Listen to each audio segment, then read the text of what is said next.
Muy buenas tardes, bienvenidos a un nuevo curso de excelencia secretarial. El año pasado también estuvimos desarrollando este curso, también aquí en la sala Zoom, y también nos acompañaban de manera virtual. Quien les habla es la señorita Catherine, representante de la empresa Seobra, que está dedicada al rubro de capacitaciones. Venimos impulsando, ¿no?, estos cursos, talleres, seminarios, y en esta oportunidad, así como el año pasado, queríamos hacerle también un pequeño homenaje a las secretarias por su día, que es el día de mañana. Espero que igual la puedan pasar muy bonito, ya que reconozco ahorita algunas que sí son secretarias.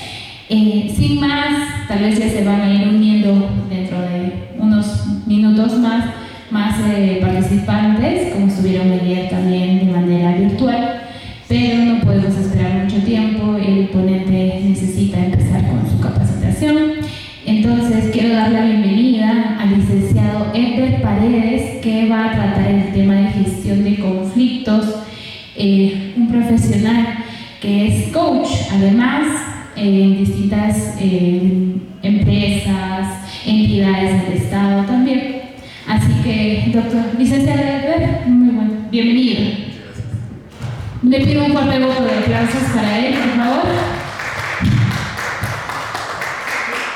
Muchísimas gracias a Seobra por la oportunidad de poder estar aquí con ustedes y poder compartir algunos conceptos, pero también alguna experiencia respecto a este importante tema. En verdad, para mí el tema de gestión de conflictos es un tema apasionante.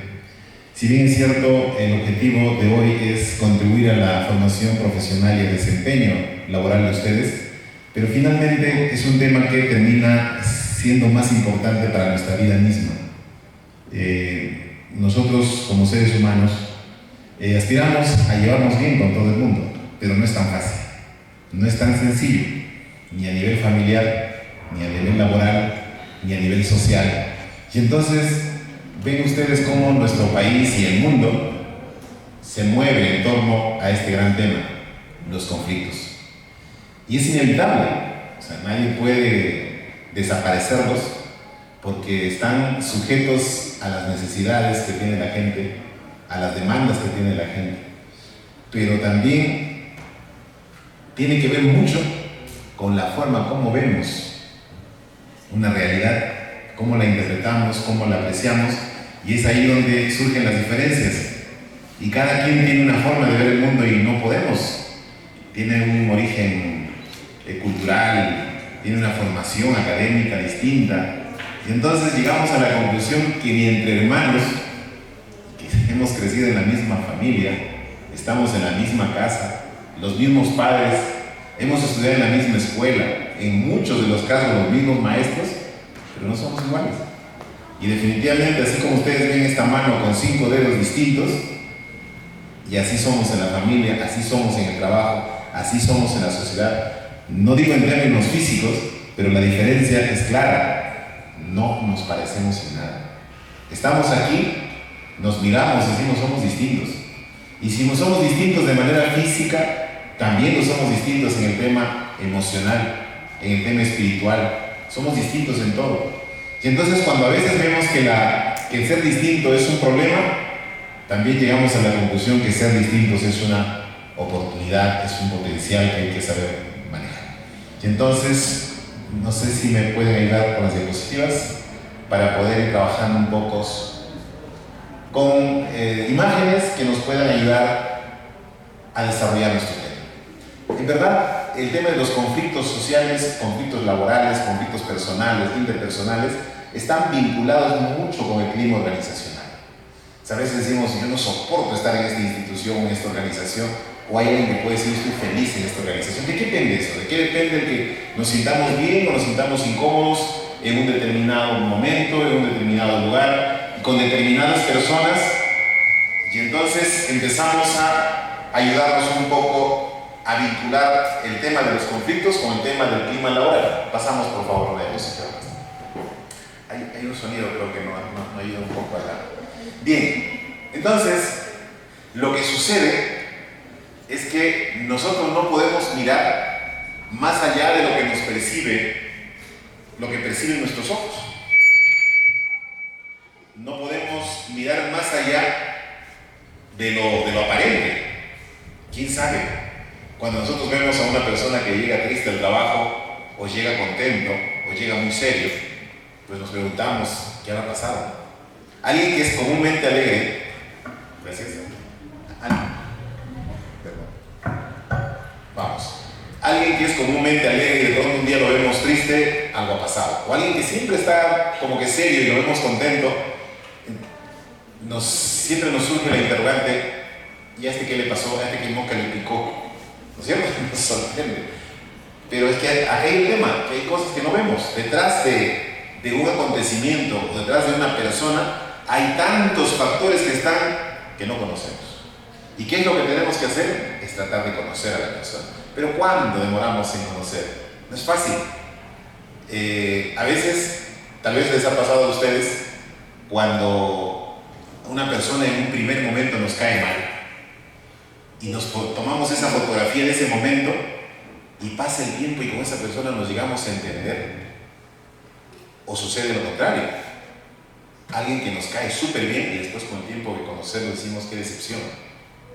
Es que el tema es tiempo.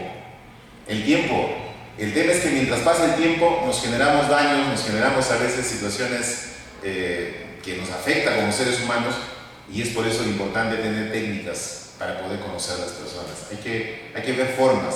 Antes eran más prácticos nuestros viejos, nuestros maestros antiguos.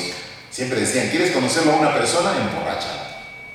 Sea amigo, sea pareja, sea compañero. En la borrachera lo conoces a la verdadera persona, porque ahí se desinhibe de todas sus estrategias de guardarse, ¿no? Y ahí sale todo porque se desinhibe. Y ahí es la persona que de repente no parecía ser cuando estaba sano.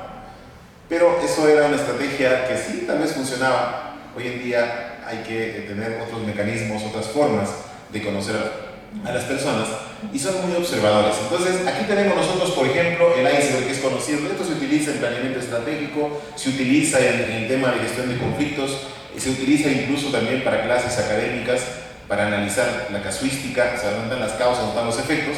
Pero cuando uno ve un iceberg, uno no tiene ni idea cuánto de dimensión hay en el interior, que no se ve. No sabemos. Vemos solamente lo que está al alcance de nuestros ojos. Entonces, pero cuando hacemos un clic, por favor, en la diapositiva, y de pronto nos damos cuenta y decimos, una persona que ha llegado al éxito, una persona que ha llegado a triunfar en la vida, pues detrás de ese éxito, detrás de ese triunfo, ¿qué ha habido?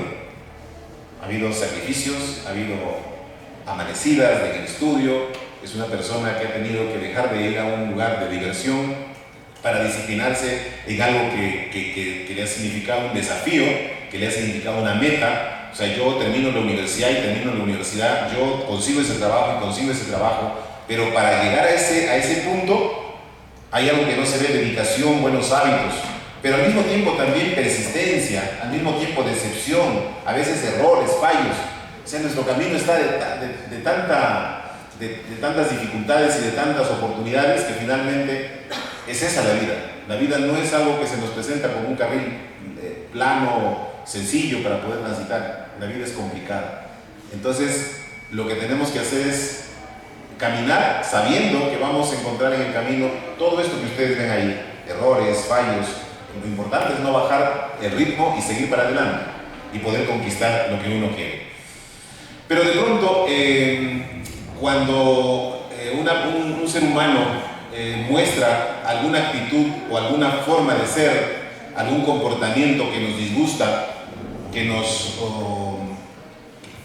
tal vez nos incomoda, algo que interfiere con nuestra vida, de pronto lo más fácil, lo más sencillo es acusarlo, cuestionarlo, quejarlo, es marginarlo, excluirlo, y de pronto muy poco se nos ocurre a veces pensar en ayudarlo, en apoyarlo, porque definitivamente, estimados participantes en este importante evento, todos los seres humanos necesitamos ayuda. Nadie puede decir: yo vivo solo, yo soy solo, yo hago lo que quiero, a mí no me importa lo que piensen los demás, no me interesa lo que diga la gente, yo soy así, así me han conocido, así voy a morir. Tenemos a veces esas expresiones que puede ser justificable, pero con el tiempo vamos dándonos cuenta, más aún cuando nos vamos aproximando a los años adultos o a la vejez, nos vamos dando cuenta que los seres humanos no podemos vivir solos, dependemos de alguien, dependemos de una familia, dependemos de unos vecinos, dependemos de unos compañeros de trabajo, y no llevarse bien es terrible, no llevarse bien es incómodo. Es que a veces nosotros creemos estar tan seguros de nosotros mismos que creemos que nunca vamos a necesitar de nadie. Y la vida nos ha dado lecciones tan grandes que en el momento más difícil de nuestra vida, a veces quienes nos dan la mano son las personas a quienes menos hemos ayudado. Y muchas veces a las personas que más hemos ayudado es lo que menos nos dan la mano. Y entonces, ¿por qué tenemos que pensar que en la vida podemos vivir solos, independientes, ni que fuéramos ermitaños, ¿no? De vivir en un lugar solos y sin vernos y de pronto cuando vemos chicos en la calle, de repente bebiendo licor en un parque, y no nos atrevemos a llamar a la policía para decir que vengan a poner orden, a veces decimos, pero a mí qué me interesa, ¿por qué me voy a meter en líos? Pero finalmente la sociedad construye una mala o buena vecindad que finalmente termina afectándonos. Es mejor contribuir, es mejor colaborar, es mejor dar un granito de arena. Pasamos por favor a la diapositiva. Y bueno, es que a veces no todo lo que somos como seres humanos tiene que ver con nuestro pensamiento. Gracias. No todo tiene que ver solamente con nuestro actuar, o sea, de pensar todos los días qué voy a hacer o qué es lo que me corresponde desarrollar. Entonces, pensar y actuar es un tema que nos absorbe el día a día. O sea, pienso en lo que tengo que hacer hoy día en mi trabajo como personal en una institución o una empresa, o sea, institución privada, y de pronto y nos quedamos en esa rutina de pensar y hacer, pero hay un elemento fundamental que a veces no medimos, ni los jefes, ni los funcionarios, ni el personal administrativo. No nos podemos a pensar que nosotros somos un almacén de sentimientos y para mala buena suerte, no sé, yo digo para mala suerte nuestra, es que en nuestra vida escolar no nos han enseñado a sentir. Hemos llegado a la universidad y tampoco nos han enseñado a sentir. ¿Quién nos ha dicho así se siente? Así hay que canalizar nuestros sentimientos. Cuando vamos a un tema muy personal, cuando estás enamorado de una persona, ¿cómo debes desenvolverte? ¿Quién nos ha enseñado eso? Nadie. Hemos aprendido a la carrera, hemos aprendido al momento, a las circunstancias, si se presentó. Pero a veces hemos herido a personas sin medir el nivel de daño que le estamos haciendo en lo sentimental, o a veces nos han herido tanto que no hemos tenido forma de desahogarnos y nos hemos quedado allí con ese dolor, con esa huella, porque no tenemos la costumbre de contarle a muchas personas, a la familia o a quien tenemos más confianza, de contarle nuestros sentimientos, porque nadie te va a entender, porque nadie va a sentir lo que tú sientes, en una sociedad que todavía no hemos aprendido a ser empáticos. Entonces, se den cuenta, hay un elemento vacío en nuestra sociedad, y todavía los chicos en la escuela le pedimos que no se enamoren tan adolescentes, tengan cuidado, el no, pero el cómo nos vamos a desenvolver en la vida, eso es una agenda pendiente en la escuela, es una agenda pendiente en la universidad, porque por más universidad que sea, por más escuela secundaria que sea, el ser humano no puede vivir desligado de este aspecto tan importante de su vida que es el sentimiento. Y si hablamos del tema espiritual, el tema emocional es mucho más profundo, mucho más amplio, mucho más complejo, que ahí los expertos en el tema, los psicólogos, los psiquiatras y tantos otros profesionales que estudian el alma, que estudian el espíritu de las personas, se encargan de hacer las investigaciones. Pero la verdad, hay una brecha por cerrar. Es un manantial de emociones que viven los niños y los adolescentes, y no hay los profesionales para atender y canalizar ese momento difícil que viven los chicos, unos al llegar a la escuela, al llegar al jardín, o la primera vez que de repente se enamoran, se casan, tienen que afrontar una situación muy personal. No sabemos qué hacer, nos dejamos llevar y como que los sentimientos fueran ciegos. Y no solamente en el tema personal, en el tema social, cuando enfrentamos un conflicto social, una movilización, una huelga, una toma de carreteras, una toma de rehenes, situaciones críticas, o sea, en esos momentos todos actuamos con esto, racional. Dice la ley, dice la norma, dice el libro tal, la teoría, el filósofo, dice el pensador tal, pero otra cosa es el sentimiento, pues, o sea, cómo se siente la gente. El país en estos momentos, frente a la crisis política, la gente se siente impotente de decir nada, de hacer nada. O sea, hemos llegado al extremo de esperar lo que pase, lo que desenlace, están haciendo lo que quieren arriba. Y nosotros estamos tranquilos porque ya hay miedo, hay temor, represalias. La gente llega a la conclusión de decir, pero ¿para qué vamos a reclamar si al final todos resulta lo mismo? Al que lo sacas y al que lo pones igual, siguen la misma historia. Y ahí está el tema de las frustraciones, las decepciones, la falta de confianza que existe, porque hay un aspecto fundamental del ser humano que se nos hace difícil de cultivar y se llama la coherencia. Nunca se olviden de esto.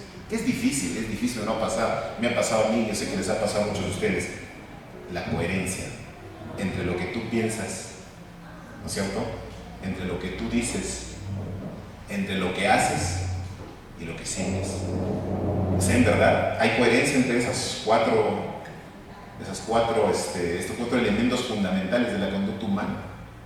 A veces decimos una cosa, pensamos otra cosa, pensamos una cosa, decimos otra cosa, hacemos otra cosa y sentimos otra cosa. Y ahí tiene que ver mucho con la vocación. Cuando hay coherencia entre lo que tú piensas, lo que dices, haces y sientes, tiene que ver mucho con la vocación. Y el trabajo está conectado con eso. Un ser humano que tiene coherencia entre esos tres elementos, en su trabajo va a estar contento, va a estar feliz, porque tiene que recuperar algo que es fundamental en el ser humano, mis estimados amigos y amigas que están presentes el día de hoy. Conectados con un aspecto fundamental de lo que hacemos día a día en nuestro trabajo. Y se llama el servicio. El servicio es una acción humana que te permite trascender más allá del momento en el cual has desarrollado determinado acto. Quiere decir que si tú en un momento le has brindado una buena atención a un usuario, como un trabajador del Estado o como un trabajador de la empresa privada, ese ser humano nunca se va a olvidar, así pasen años y años, y donde te encuentre te va a saludar con respeto, porque se va a recordar que le diste un buen servicio.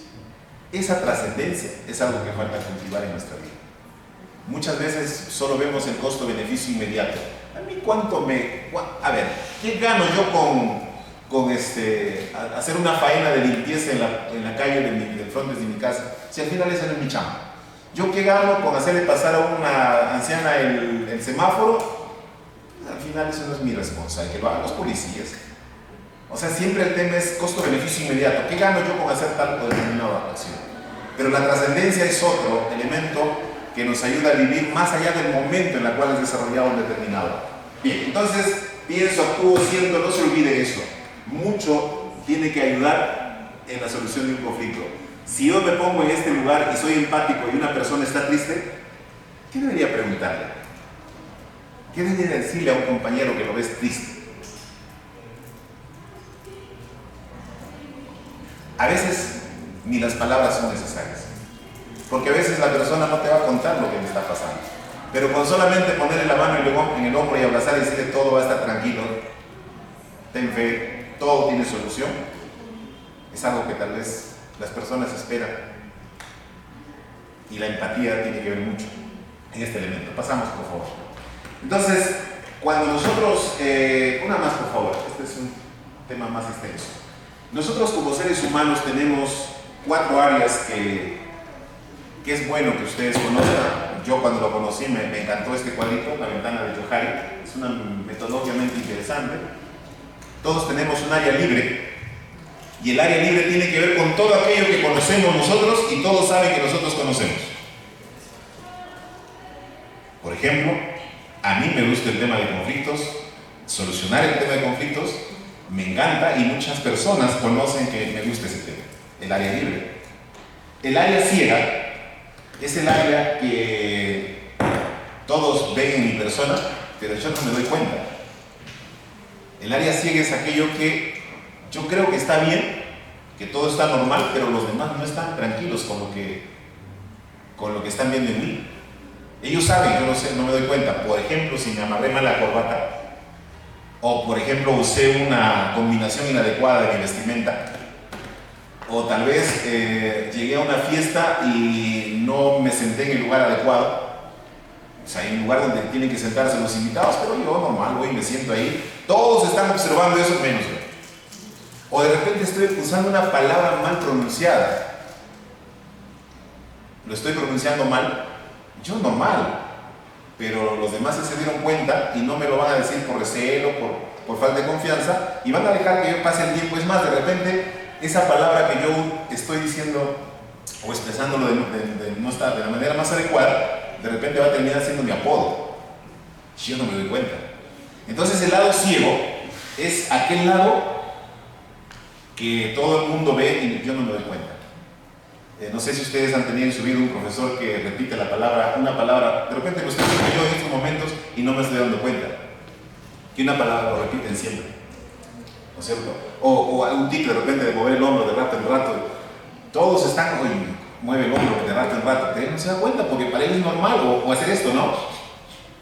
Siempre, durante el trabajo, en la clase, o hay personas, por favor lo voy a decir con mucho respeto, hay personas que por ejemplo les gusta escupir de rato en rato y la gente está incómoda, pero él está normal porque, y no sé si lo han visto en la calle, están caminando y sueltan y la gente se incomoda, lo mira pero sigue en su camino, pero la persona está tranquila porque cree que todo está bien.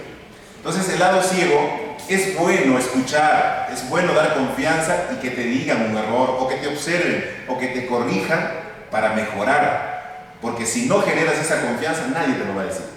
Si te molestas, peor. Y entonces es necesario que alguien te diga algo, al menos al oído, si es una amiga, o es un hermano, o es un alumno, o es un compañero de trabajo, que te diga, mira, te estás diciendo mal esto, corrígete. Es necesario aprender, es necesario mejorar, porque la vida es un continuo perfeccionamiento. O sea, no podemos pasarnos la vida pensando que todo lo que nosotros hacemos está bien. Es necesario, por eso, según dicen los grandes oradores, dicen que Dios nos ha dado, pues miren, 2. No nos ha dado 1, 2. Y nos han dado solamente 1 porque debemos escuchar. ¿No es cierto? Si no, nos hubiera dado 1 nomás. Nos ha dado 2 para escuchar y que nos ayuden a mejorar. El lado oculto tiene que ver con algo que nosotros sabemos y nadie más sabe. Y tiene que ver mucho con la profesión de ustedes, de la mayoría de ustedes que están aquí o que tienen la carrera final. O sea, tú sabes muchas cosas y los demás no saben. Y hay cosas que ni deberían saberlo. ¿Qué es eso? El secreto. El secreto. Tú ves y callas. Porque una información puede destruir un imperio. Y una información bien usada puede conservar un imperio. Y eso lo dicen desde la época de los reyes. Una información que a nosotros nos puede ser muy sencilla, muy así, escueta, y decir, oye, pero esta es una cosa tan sencilla, puede derrumbarse un imperio, ¿cierto? Imagínense ustedes alguien, bueno, eso el trabajo en la prensa es muy distinto, la prensa tiene otro rol, la prensa tiene un rol diferente que tiene que difundir todo lo que tiene en mano.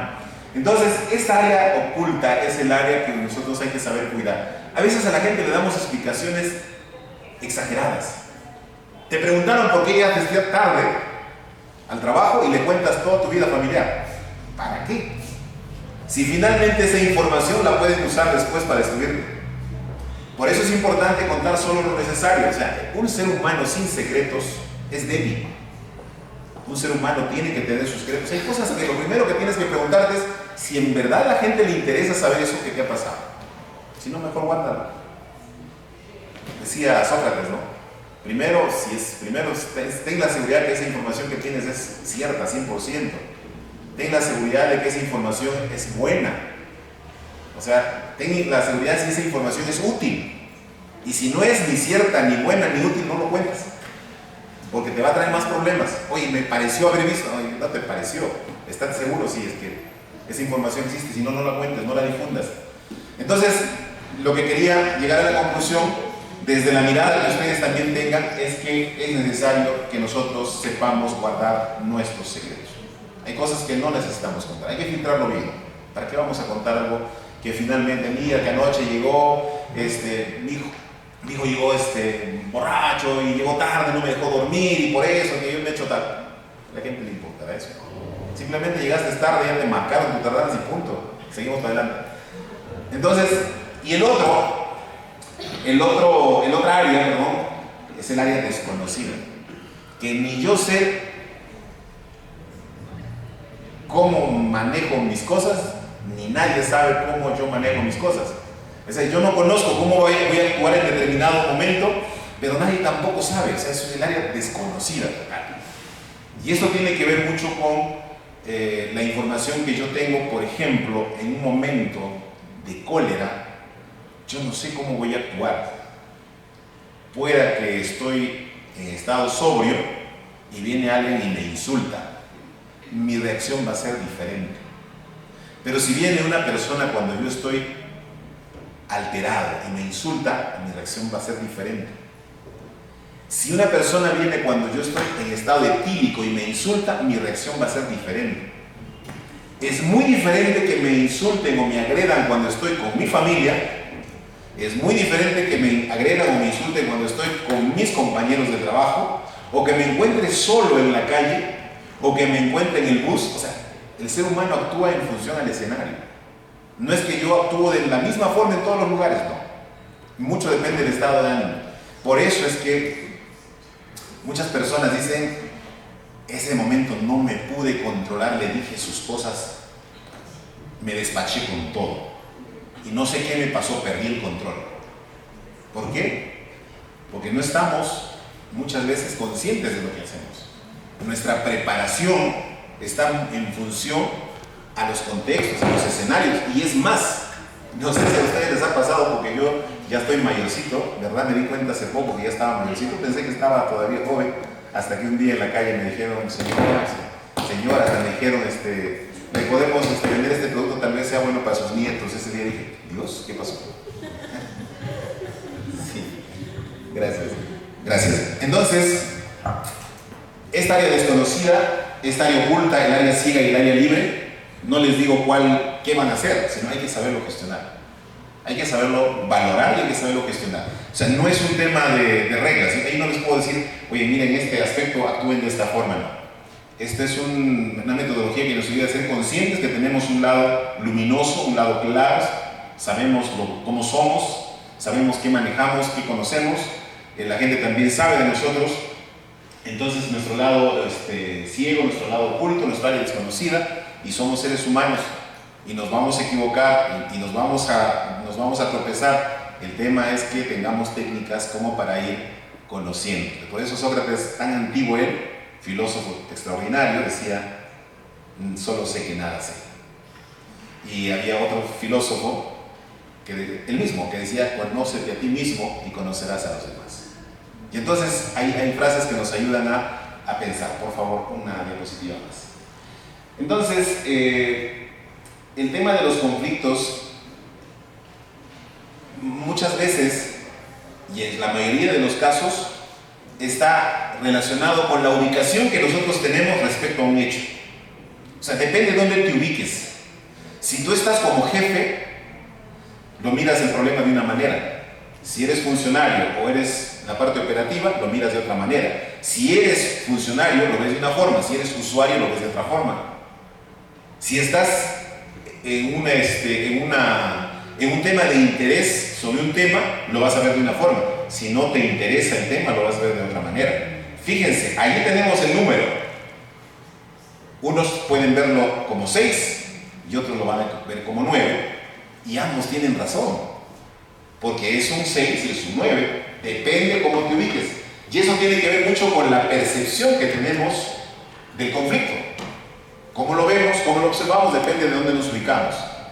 Cuando estamos como en el poder político, lo vemos de una forma. Cuando estamos en las bases, cuando somos parte de las bases, lo vemos de otra manera. Entonces, ese es un tema que hay que tener en cuenta cuando estamos frente a un conflicto.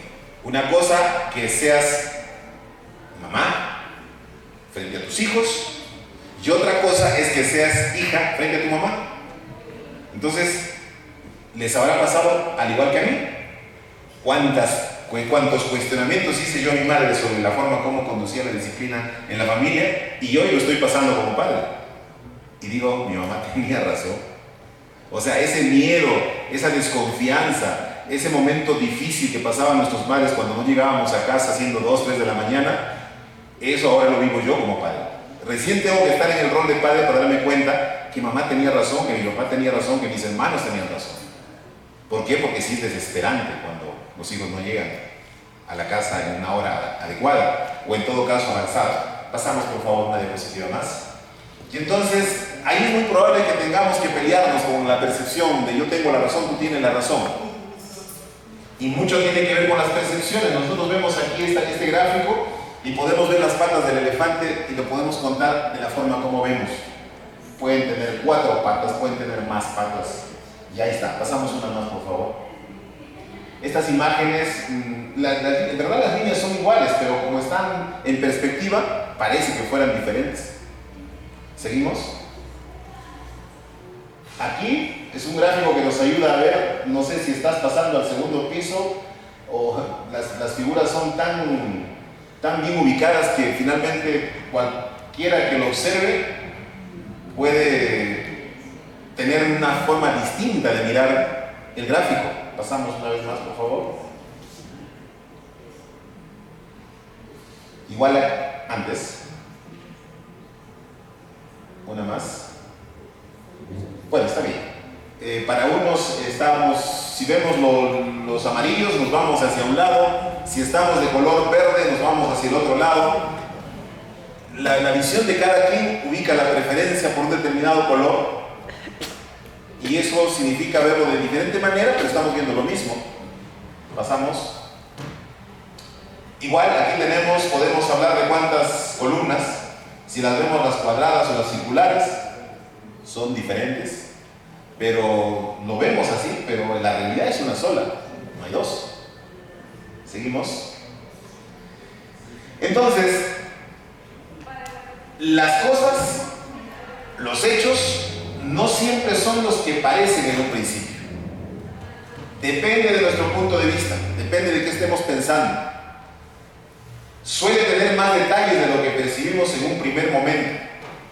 Cuando las analizamos con otra persona y alguien te explica y con alguien conversas, recién vemos detalles que antes no veíamos. Cuando uno sobrevuela una ciudad y estamos aterrizando a la ciudad donde nos corresponde llegar, vemos todo homogéneo. Nos vamos aproximando y van apareciendo las diferencias.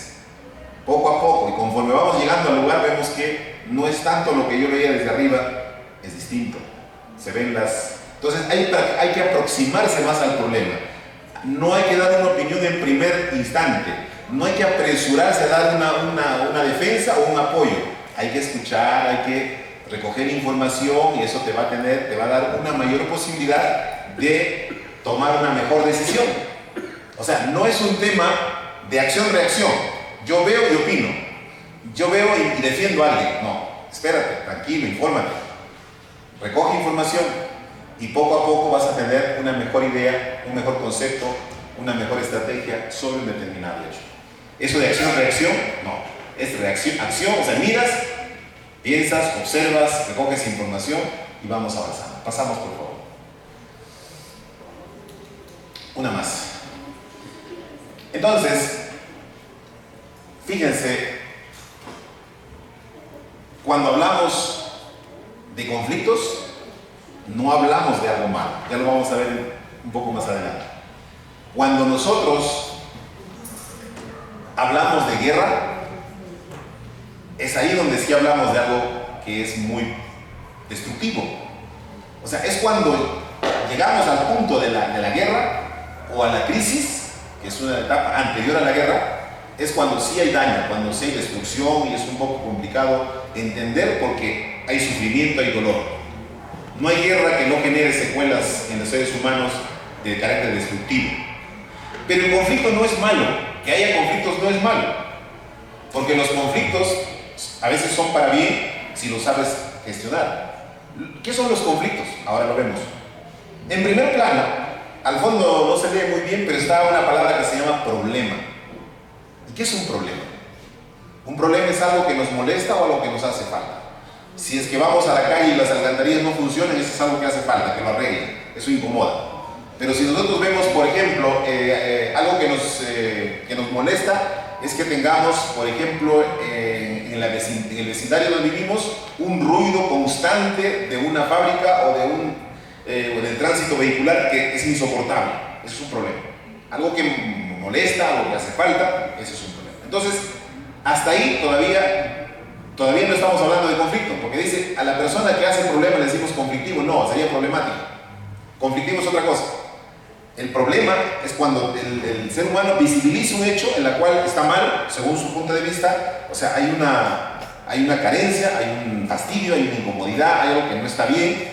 La desnutrición a nadie le alegra. El que no tengamos que no tengamos un hospital adecuado, a nadie le alegra, es algo que incomoda, porque los servicios necesariamente los necesitamos bien. Pero ese es el problema. Ahora, el tema es resolverlos. El problema viene cuando sobre ese problema hay diferentes puntos de vista. Y de pronto surge uno que dice, no, está bien que se haga el hospital en ese lugar, pero no. Y otro dice, no, pero está bien que se haga, pero no hay. Ya surgió el tema. Y esa historia lo conocemos ya los que vivimos en Huaraz años. Entonces, cuando frente a un problema hay dos o más formas de querer resolverla, ahí empiezan las diferencias. Y cuando uno de ellos quiere tener razón sobre el otro, cuando empiezan ya a posicionar su punto de vista para yo tener la razón y la otra persona no la tenga, ahí estamos hablando de la disputa. Fíjense los conceptos, no es directo mandarse a decir, oye, esa persona es muy conflictiva, no, problemática tal vez, porque está evidenciando un problema, pero conflictiva todavía. Entonces, esta disputa escala el conflicto cuando ya llega un nivel en la cual hay una serie de propuestas, hay una serie de reacciones frente a ese problema, frente a esa disputa, como conflicto, en la cual ya tenemos como mínimo dos personas. O sea, no puede haber conflicto de uno. Entre la disputa y el conflicto es como la pubertad y la adolescencia. O sea, es un pequeño paso ya, cercanísimo de la disputa al conflicto. Mínimo dos actores o más. Uno solo no puede, no se puede caracterizar como conflicto si hay una sola persona. Dos o más. Entonces, estas dos personas tratan en lo posible de ya, no solamente de manera independiente de querer tener la razón, sino ya hay un momento en el cual se interconectan, es decir, ya se relacionan, están en la misma mesa, están en el mismo espacio, discutiendo sobre ese problema que ha escalado a conflicto. Es decir, yo tengo la razón y tú no, empieza. Sucede en el entorno familiar, entre parejas, sucede entre los hermanos, los hijos, o sucede entre hijos y padres, sucede en las vecindades, sucede también en la población, sucede en el país. O sea, en los entornos mineros, ambientales, en los entornos acuíferos, por el agua. Entonces surge el conflicto como una etapa que evidencia muchos lo quieren confundir con la palabra solo confrontación, que también está por ahí cerca como concepto. O sea, cuando hay un tema de pugna por querer demostrar que yo tengo la razón y tú no.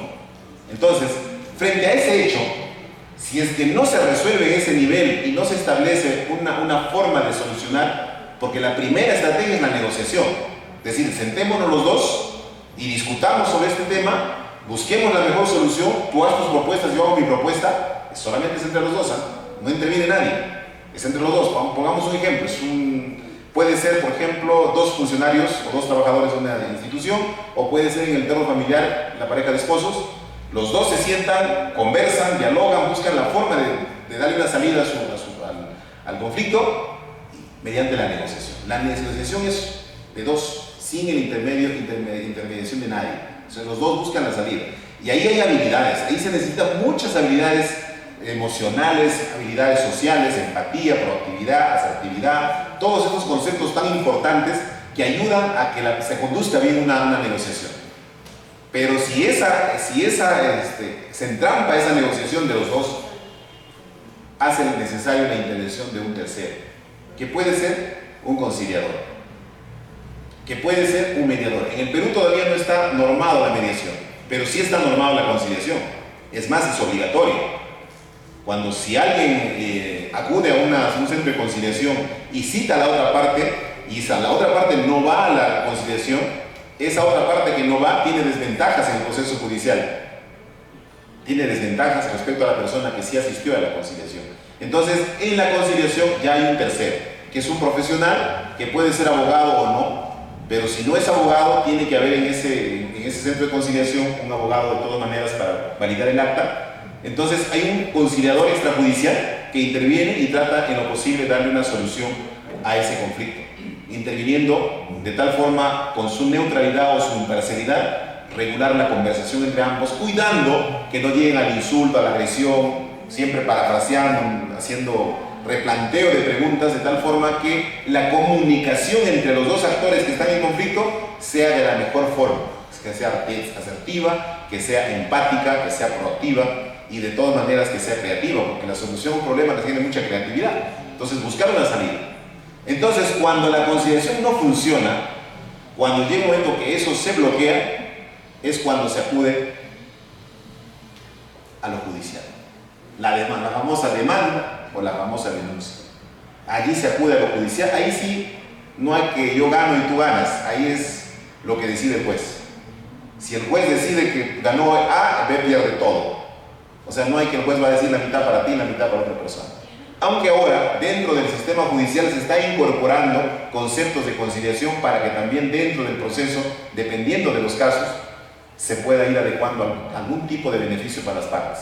Pero lo común en el Poder Judicial es que hay uno que gana y hay otro que pierde. Y los costos que eso significa.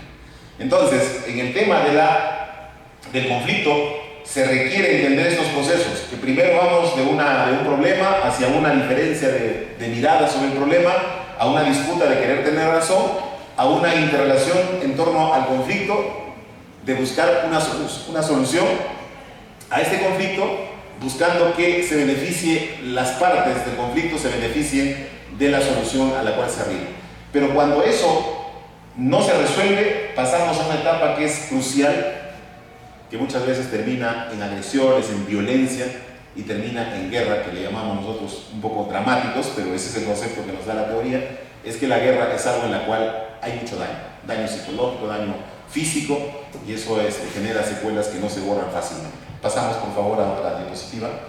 Entonces, esta forma de resolver los conflictos que les vamos a ir planteando es el uso de herramientas que nos ayudan a analizar quiénes son los causantes, cuáles son los elementos que ocasionan un conflicto, de conocer bien a los actores primarios, actores secundarios, terceros, de tal forma que seamos conscientes de en qué escenario nos movemos cuando se produce un determinado conflicto. Einstein nos decía, los problemas no pueden ser solucionados en el mismo nivel de conciencia en el que fueron creados. Si los problemas han sido creados en un nivel, tenemos que dar un salto y analizarlo en su real dimensión para buscar identificar las causas de un conflicto y también poder afrontarlos y de esa manera reducir los efectos que puedan tener sobre la convivencia humana. Pasamos por favor una diapositiva más. Entonces vamos distinguiendo el tema de que una cosa es un problema y otra cosa es la violencia, que no necesariamente tenemos que llegar a la violencia, y es más, no deberíamos llegar a la violencia. Los problemas hay que resolverlos. ¿Existen herramientas para resolver? Sí, existen herramientas para resolver un problema.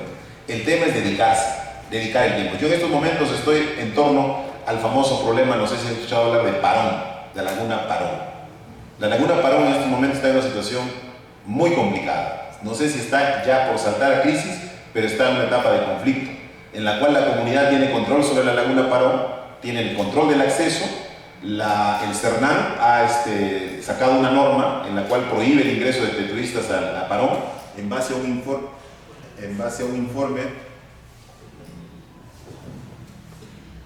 informe que ha desarrollado el INAIGEM. El INAIGEM es una entidad, no sé si ustedes conocen, que tiene su sede acá en Huaraz, que tiene el rango de ministerio, en la cual ellos han hecho un estudio en la laguna Parón, el riesgo del deslizamiento de hielo y la posibilidad de que pueda haber algún tipo de alud o de deslizamiento que pueda afectar a los turistas. Entonces, y la comunidad sigue en el tema de estar controlando la entrada de turistas, cobrando los ingresos a la laguna, y por otro lado, el CERNAN, que es el que cuida el Parque Huascarán, en el tema de decir si ellos continúan con ese tema, vamos a denunciarlos penalmente porque están haciendo uso adecuado de su rol como comunidad y están cobrando la entrada a la laguna Parón. Mientras tanto, ¿quiénes pierden? Perdemos todos, porque baja el turismo, la ciudad de Caraz tiene menos ingresos económicos por el flujo de turistas, y entonces como que se dan cuenta que un escenario de conflicto mal manejado afecta a todos, afecta a los comerciantes, a los hoteles, a los transportistas, afecta a todos, y lo están dejando pasar cuando esto tiene que resolverse ya, de tal forma que se evite pérdidas. Y si es que las cosas van a mayores, puede terminar en conflictos, puede terminar en crisis, puede terminar en violencia. Entonces, a veces una decisión tomada de manera inadecuada en un determinado momento afecta tremendamente a todos. En el caso de Jangas, en el año 2012, por ejemplo, la muerte de un comunero fue solo por no resolver el tema del abastecimiento de agua a una comunidad por parte de la empresa minera. Y terminó el enfrentamiento entre la comunidad y la policía y terminó un fallecido. Entonces, a veces las pérdidas de una institución, la pérdida de una familia, la pérdida de una empresa o la pérdida de una sociedad que no afronta sus conflictos de manera adecuada es enorme, y no lo medimos antes, lo vamos a medir después, es decir, cuánto hemos perdido por no resolver un conflicto en su debido momento. Entonces, ese es el tema del conflicto, mis estimados participantes. Ahora, cuando se genera un conflicto, les voy a contar algo muy metodológicamente estructurado que les va a servir de ejemplo para que reduzca en lo posible el nivel de conflictividad interpersonal dentro de un escenario laboral, que se da en otros espacios también. Vamos a imaginarnos que Pedrito y Juan, que son nombres muy comunes, nada tiene que ver con los que están presentes aquí, un día se discuten por un tema X. De repente se discuten porque el jefe de la oficina le prefería de repente más a uno de ellos que al otro. Y de pronto los dos entran a una situación de conflicto. De maletearse, de maltratarse, de ponerse trabas, de incomodarse. Pero sería, en lenguaje joven, sería bacán si lo dejaran ahí. Lo que pasa es que Pedrito, como quiere demostrarle poder a Juan, se pone a conversar con Elías, y a Elías no le habla cosas muy bonitas de Juan. Le va a decir: oye, tú no lo conoces, ese pata es malo, me ha hecho esto y lo otro, y también está hablando mal de ti. No sé si han dado cuenta de eso, ¿no les suena familiar eso? Yo he trabajado más de 15 años en la administración pública, y de pronto se van a tomar un café y el maleteo sigue contra Pedrito, ¿no? O sea, Juan con Elías ahí maleteando, y por ahí pasa Pedrito y los ve conversando. Ahí están juntos, y se busca a José y dice: ¿no has visto a esos dos que andan por ahí, amiguitos? Esos dos están tramando algo contra nosotros. Y empieza a crecer el ejército en ambos lados, ¿cierto? Y de pronto, ¿a dónde quiero llegar?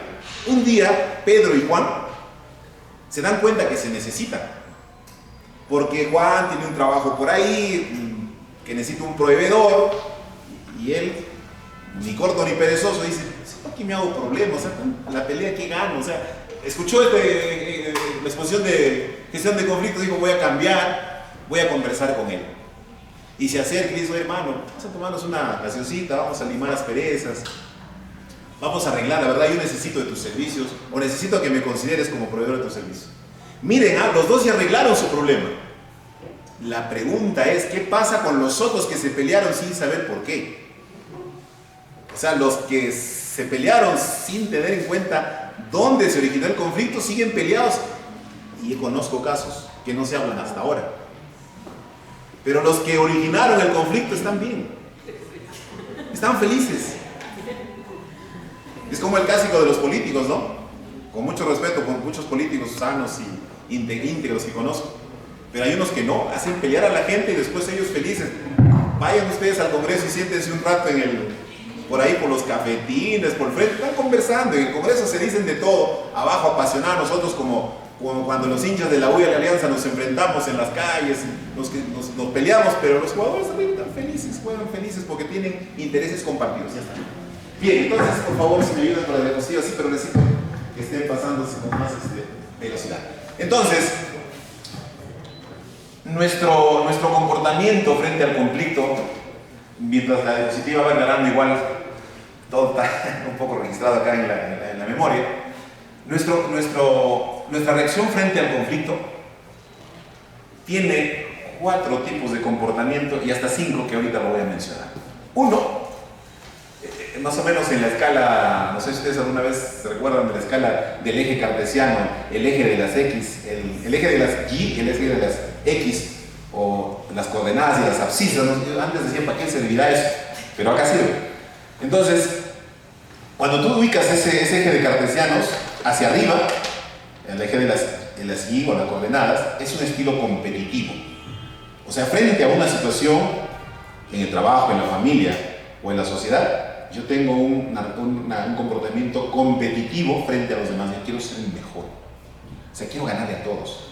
Desde la escuela se ven chicos que quieren sacar la mejor nota, que quieren tener la mejor conducta, que quieren ser los mejores del equipo de fútbol. O sea, apasionados nada más por ser el mejor. Pero no son todos. Mayormente son 3 o 4 que están en los primeros lugares. Al profe le hacen bulla por un punto que le ha puesto menos y competitivos, ser los mejores.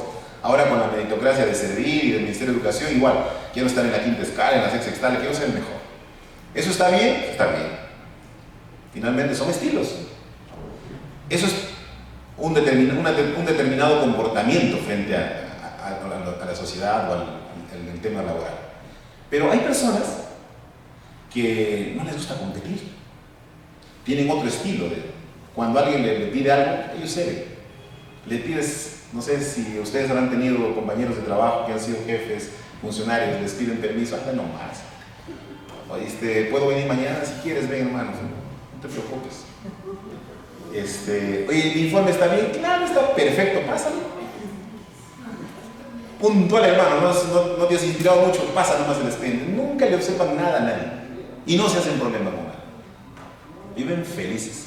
Eso es un estilo de ceder. Siempre ceder. Sus hijos le dicen, papá, ¿puedo irme a la discoteca? Y Juan nada más. ¿Puedo venir a las 2? Quédate hasta las 3, hijo, quiero estar solo en la casa. Se hacen problema.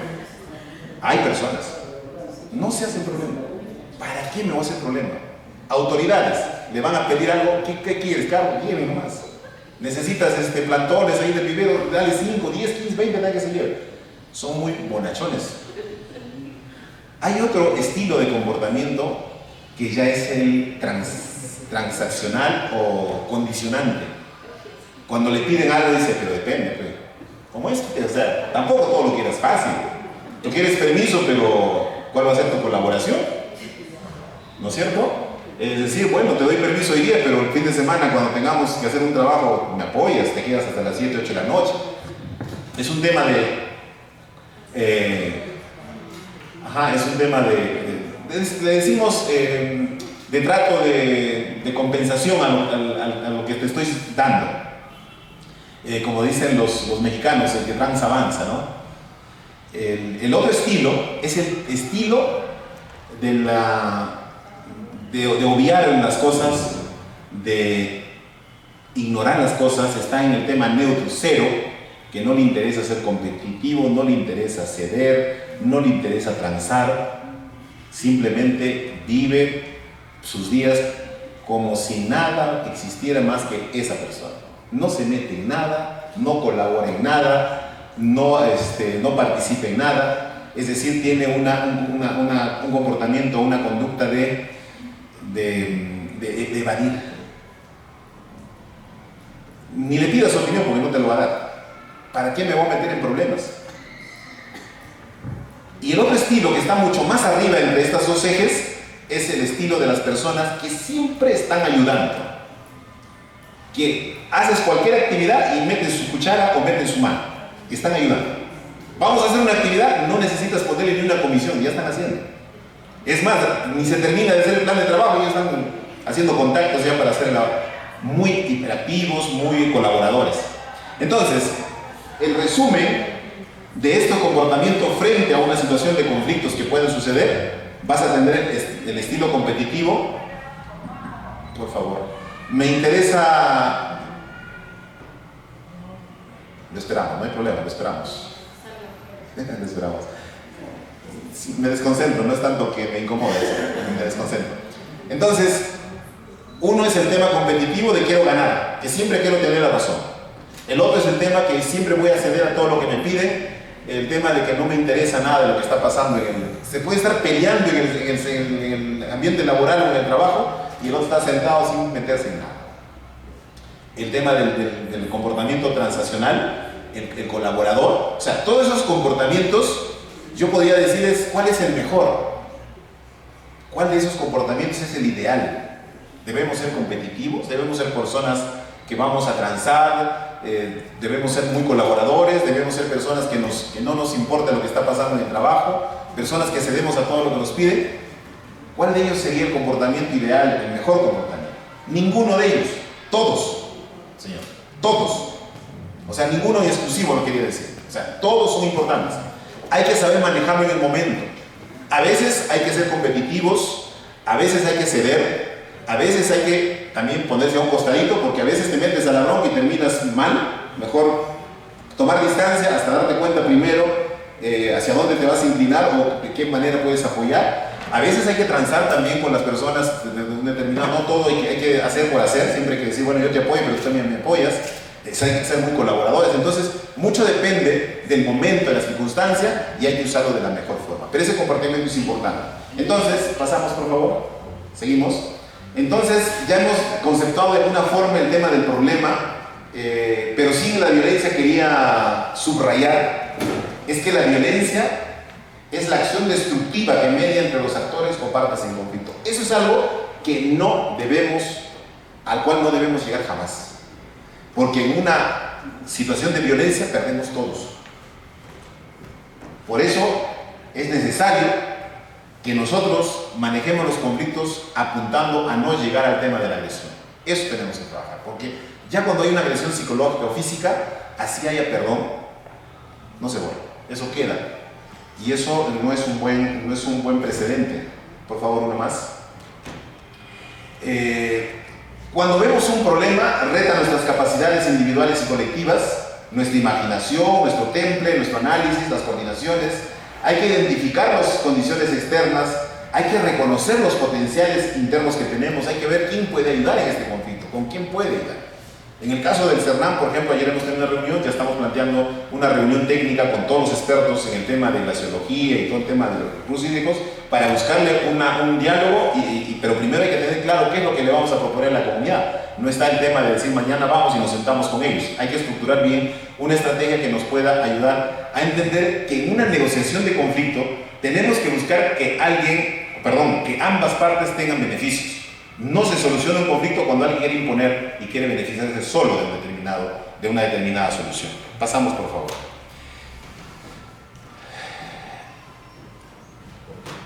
Otro más, por favor. Entonces, cuando nosotros percibimos un agravio, una situación que muchas veces genera o puede ser el inicio de un conflicto, percibimos un agravio, tenemos dos alternativas: o reclamamos o no reclamamos. Hay gente que opta por no reclamar. Entonces se da la vuelta y se va. Pero hay personas que reclaman. Y cuando reclaman, o bien les rechazan o bien les solucionan el problema. Si les solucionan, ahí bacán. Pero si no les solucionan, puede ser parcial o total. En el caso de que haya una transacción, de haya beneficios de ambas partes, se puede tener una solución. Pero si el rechazo es total, ya estamos frente a un conflicto. Pasamos, por favor. Entonces, un conflicto surge cuando un reclamo basado en un agravio percibido es rechazado parcial o totalmente. El agravio es la creencia de un individuo o un grupo de que tiene el derecho a un recurso, el cual es negado o otorgado a otro. O sea, algo que sé que a mí me corresponde, que me tienen que dar y se lo dan a otra persona, ese es un elemento fundamental que genera una cadena que va hacia el conflicto. Pasamos, por favor. Tiene que ser rápido las diapositivas, por favor, porque esto es rapidísimo. Pasamos una más. Entonces, Entonces, la pregunta que les hice hace un momento y se los vuelvo a mencionar para que quede claro, es, hay un sonidito bien suave que me llega al oído. ¿El conflicto es malo o el conflicto es bueno? ¿Qué me dice? De todo lo que ya les he expuesto. Porque mucha gente dice hay que evitar los conflictos y no los podemos evitar. Ajá. Si se llega a un acuerdo, el conflicto va a ser bueno, porque genera soluciones, genera relacionamiento. Pero si el conflicto no se soluciona y se pasa a un tema de violencia, entonces el conflicto no es que sea malo, sino no ha sido bien manejado. Por eso yo lo repito, el caso Parón es una historia de un conflicto mal manejado, que no se manejó bien en su momento y están las consecuencias. Pasamos, por favor. Entonces el conflicto no es malo ni es bueno, depende cómo lo manejes, cómo lo abordes, cómo lo gestiones. Muy bien. Entonces, en todo conflicto hay problema, hay persona y hay procesos. Problema empieza con P, procesos con P y persona con P. Entonces son la técnica de las 3 P. Significa que un problema se tiene que abordar desde la perspectiva de las personas. Y para que se resuelva un problema hay que implementar procesos. O sea, no es que se resuelve de un día para otro. Pasamos, por favor. Entonces, las personas, ahí está expresado en la cantidad de movilizadores, el proceso, las mesas de trabajo que se tienen que instalar para resolver un problema que es de contaminación. Entonces, ese problema de contaminación se necesita ser abordado con personas, pero en procesos. Mesas de diálogo, conciliación, etc. Pasamos. Bien. Este gráfico es potente, pasa todo, pásalos, o sea, el clic hasta que ahí, muy bien, este es importante. Aquí nosotros observamos que los actores en conflicto son los actores primarios. El actor primario B con el actor primario A. Cada uno tiene sus aliados, ya les mencioné hace un momento. O sea, este actor tiene sus aliados y el otro actor tiene sus aliados. Pero al mismo tiempo, es muy potente el tema que cuando esto no se resuelve de manera mediante la negociación, intervenga un tercero imparcial. Aquí, este tercero imparcial que interviene, que tiene que ser una persona imparcial. No digo neutral porque neutral a veces no existe la neutralidad. Todos tenemos un punto de vista sobre algún problema o sobre un conflicto, pero sí podemos ser imparciales. ¿Qué significa eso? No sale en favor de uno ni de otro. Entonces, es ahí donde se estructura muy bien la estrategia de resolver un conflicto, es que las partes en conflicto entiendan que cuando no lo pueden resolver a través de la negociación, tienen que acudir a un tercero. Y ese tercero no necesariamente tiene que ser un conciliador extrajudicial, puede ser una persona del mismo trabajo que es una persona imparcial, puede ser una persona del pueblo que es una persona imparcial. Hay gente muy conocida que la gente confía y decimos puede intermediar. Antes, inclusive algunas veces participaba el obispo de aquí de la diócesis, o puede ser de repente un catedrático de la universidad, puede ser un dirigente, puede ser algún profesional, un decano de un colegio deontológico. Siempre hay personas que tienen un perfil de ser personas imparciales que pueden ayudar a resolver un conflicto. Entonces nosotros ahorita en el caso de Parón estamos en esa tarea de buscar quién podría ser la institución mediadora que pueda ayudar a resolver ese conflicto. Entonces, este gráfico es muy importante. No se olviden siempre, cuando hay dos personas en conflicto, primero hay que hacer un acercamiento para resolverlo mediante la negociación o el buen trato, una conversación. Pero cuando eso no soluciona, hay que pasar al tema de buscar un tercero que ayude. Que en algunos casos, cuando es a nivel profesional, se llama conciliador, y cuando es un tema que no está normado todavía en el Estado peruano, puede ser un mediador. Una persona que en las comunidades de los pueblos así ancestrales, allí los abuelos, los viejitos son los capos para resolver conflictos interfamiliares. Las parejas acuden a los sabios del pueblo a que les ayuden a resolver su situación familiar. Pasamos, por favor. Esto es lo que les hablé hace un momento, que está más graficado. El estilo competitivo, el estilo evasivo que está en el punto abajo, el estilo de ceder y ceder, el de colaborar, el de transar, el de competir. Y en la línea horizontal es una persona que busca satisfacer a los otros. O sea, cedes o evades, pero tratas de satisfacer los objetivos del otro. En el estilo competitivo es preocupado por satisfacer objetivos propios, o sea, a mí, que me beneficie a mí. Entonces hay que manejarse entre esos dos puntos. Pasamos, por favor. Bien, entonces, para ir terminando mi exposición, más o menos ese es el gráfico que se perfila frente a una dinámica del conflicto. No puede haber conflicto o crisis que no haya empezado con un problema. Siempre ha sido en base a un problema. Si el problema no se resuelve, va subiendo a conflicto. Si el problema no se resuelve, lleva a crisis, que es un momento altamente dramático, es un tema donde a veces está la violencia. Pero ¿por qué lo hemos puesto así solamente como que fueran algunos puntos momentáneos? Porque no hay crisis que dure 100 años, las crisis duran poco tiempo. O sea, son tan desgastadores, porque la violencia nadie lo puede resistir en mucho tiempo, que cae rápido. O sea, las crisis no se pueden soportar, pero sí generan muchísimo daño, sea en el entorno familiar, sea en el entorno laboral o sea en el entorno social. Las crisis y la violencia generan daños a veces irreversibles. Por eso es importante atenderlos cuando está como problema. Por eso es importante atenderlo cuando está como conflicto, porque cuando llega crisis ya genera. Lo que pasó en el último periodo, en el último acontecimiento de violencia en el sur, se llegó a crisis, se llegó a violencia, y eso hasta ahora la gente lo sigue teniendo en su agenda. Entonces, por eso siempre hay que concentrarnos en esas dos primeras etapas: problema, conflicto. Entonces, para finalizar, estimados participantes, y agradecer también esta gran oportunidad de poder compartir un poco la experiencia que tenemos en este tema, esta reflexión lo aprendí en el sur de un médico que era aymara, que nos decía: si nosotros queremos llevarnos bien y vivir tranquilos y de manera sabia, siempre hay que mirar hacia arriba y reconocer que tenemos un ser superior, cual sea la religión que tengas, un ser superior que nos guía, que nos ayuda, que nos desafía, que nos reta.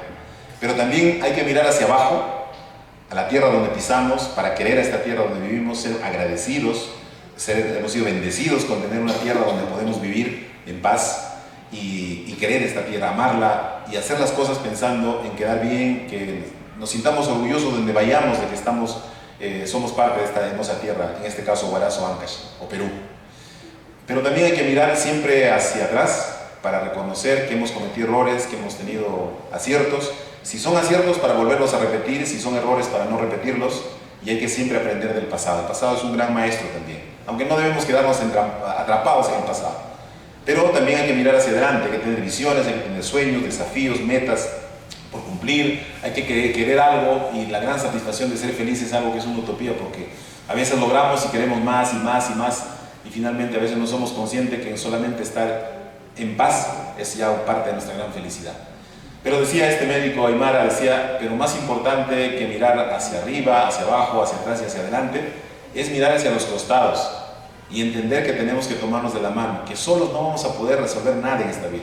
Somos seres que, si estamos bien ahora, es porque hemos vivido en sociedad, porque hemos vivido en estructura, tenemos un sistema, tenemos instituciones. Eso nos ha ayudado a sobrevivir. Si no, de repente seríamos seres en peligro de extinción.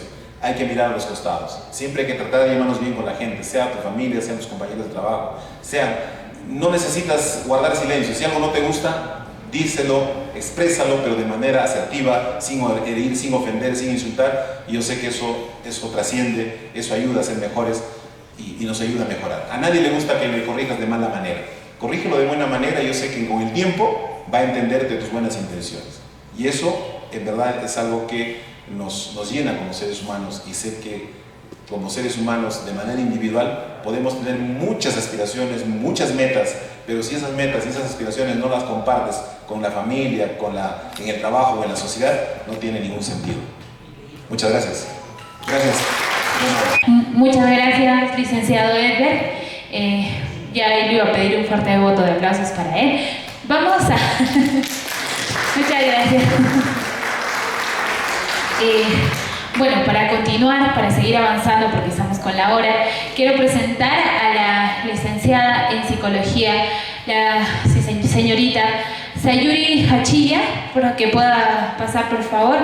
Ella es especialista en psicología organizacional y nos va a tratar el tema de hostigamiento laboral. Ya, quiero que la reciban con un fuerte voto de aplausos, por favor. Bueno, tengan muy buenas tardes con todos. Bueno, el día de hoy, para continuar la exposición, las exposiciones que se dan el día de hoy, las presentaciones, el día de hoy vamos a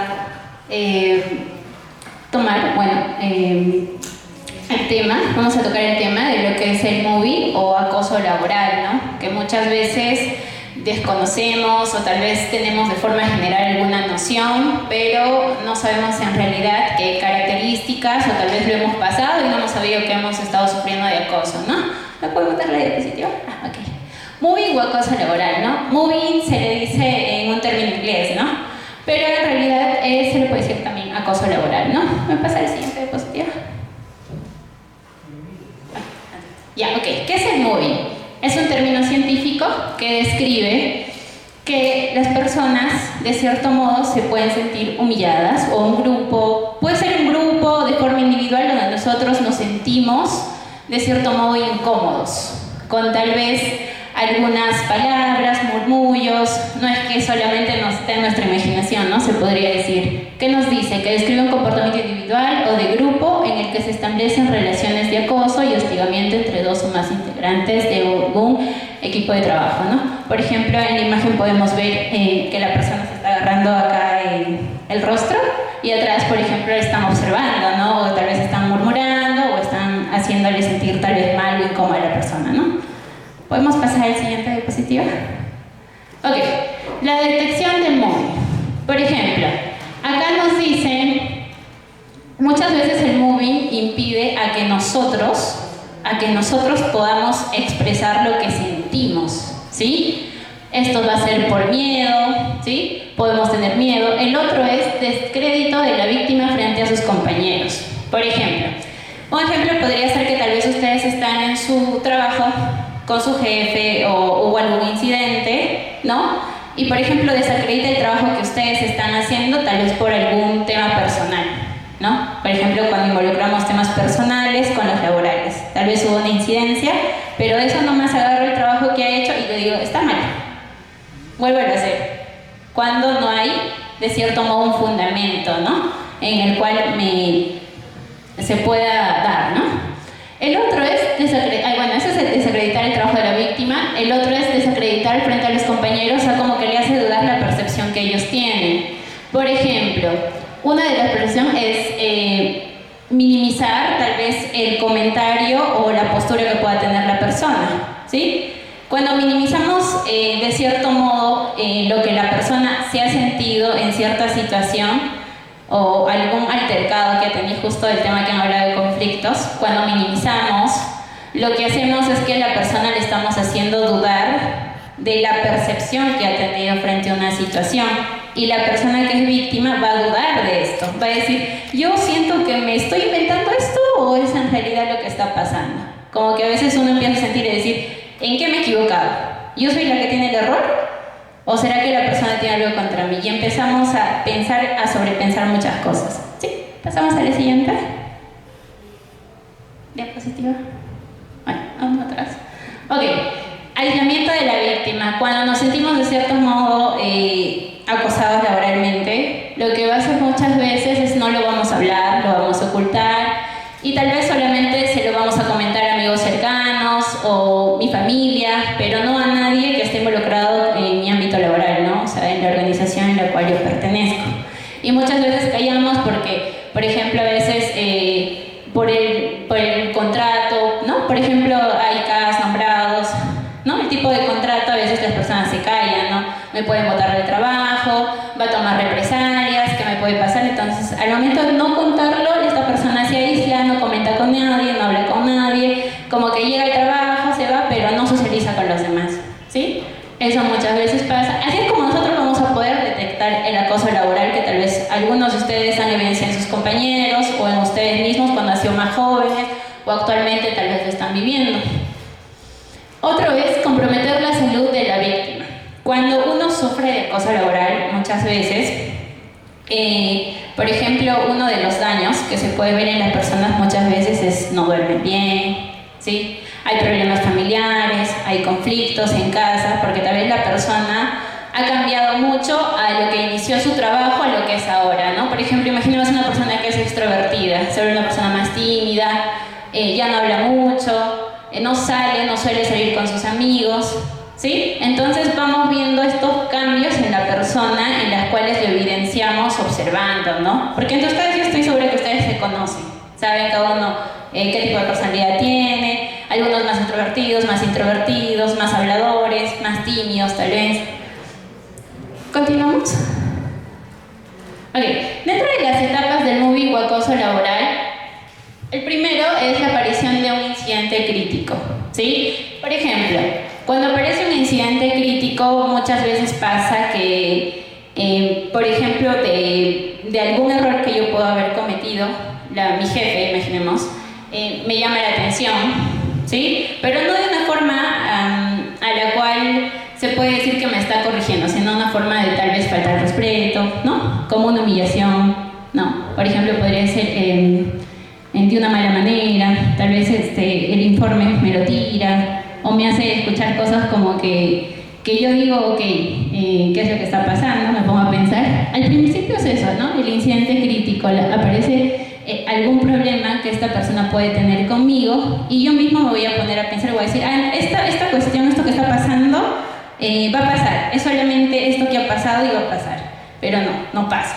¿no? Entonces cuando no pasa, esto va generando dentro de mí cautelosamente, porque a veces tratamos de justificar estas conductas, decimos, mi jefe tiene un mal día, no, seguro le ha pasado algo y por eso me trata así. Entonces tratamos de justificar las acciones de la persona, ¿sí? Eso es el primero. El segundo es la persecución sistemática. Acá pasa que como yo pienso que va a pasar, ¿no? Solamente va a pasar una vez, esto se vuelve a repetir muchas veces, ¿sí? Y la persona lo que va a hacer es, de cierto modo, me va a amenazar. Muchas veces no es de forma directa, sino indirectamente, ¿sí? Por ejemplo, si te quejas de algo que estoy haciendo, al final, por ejemplo, ¿no? El tipo de contrato, los que son contratados por, ¿cómo se le dicen? Nombrados, CAS, ¿qué más tipo de contrato hay? Locador, creo, ¿no? Locador. Ok. Dentro de los que, por ejemplo, son locadores, entonces te voy a sacar del puesto que estás, ¿no? Si te quejas. No es tanto lo que te estoy haciendo, es poquito, ¿no? Ya soporta lo que te estoy haciendo, ¿no? Se vuelve, esto es sistemático, ¿no? Se vuelve de algo chiquito, se empieza a repetir constantemente. Y ya se ve, de cierto modo, que me está afectando a la víctima, ¿no?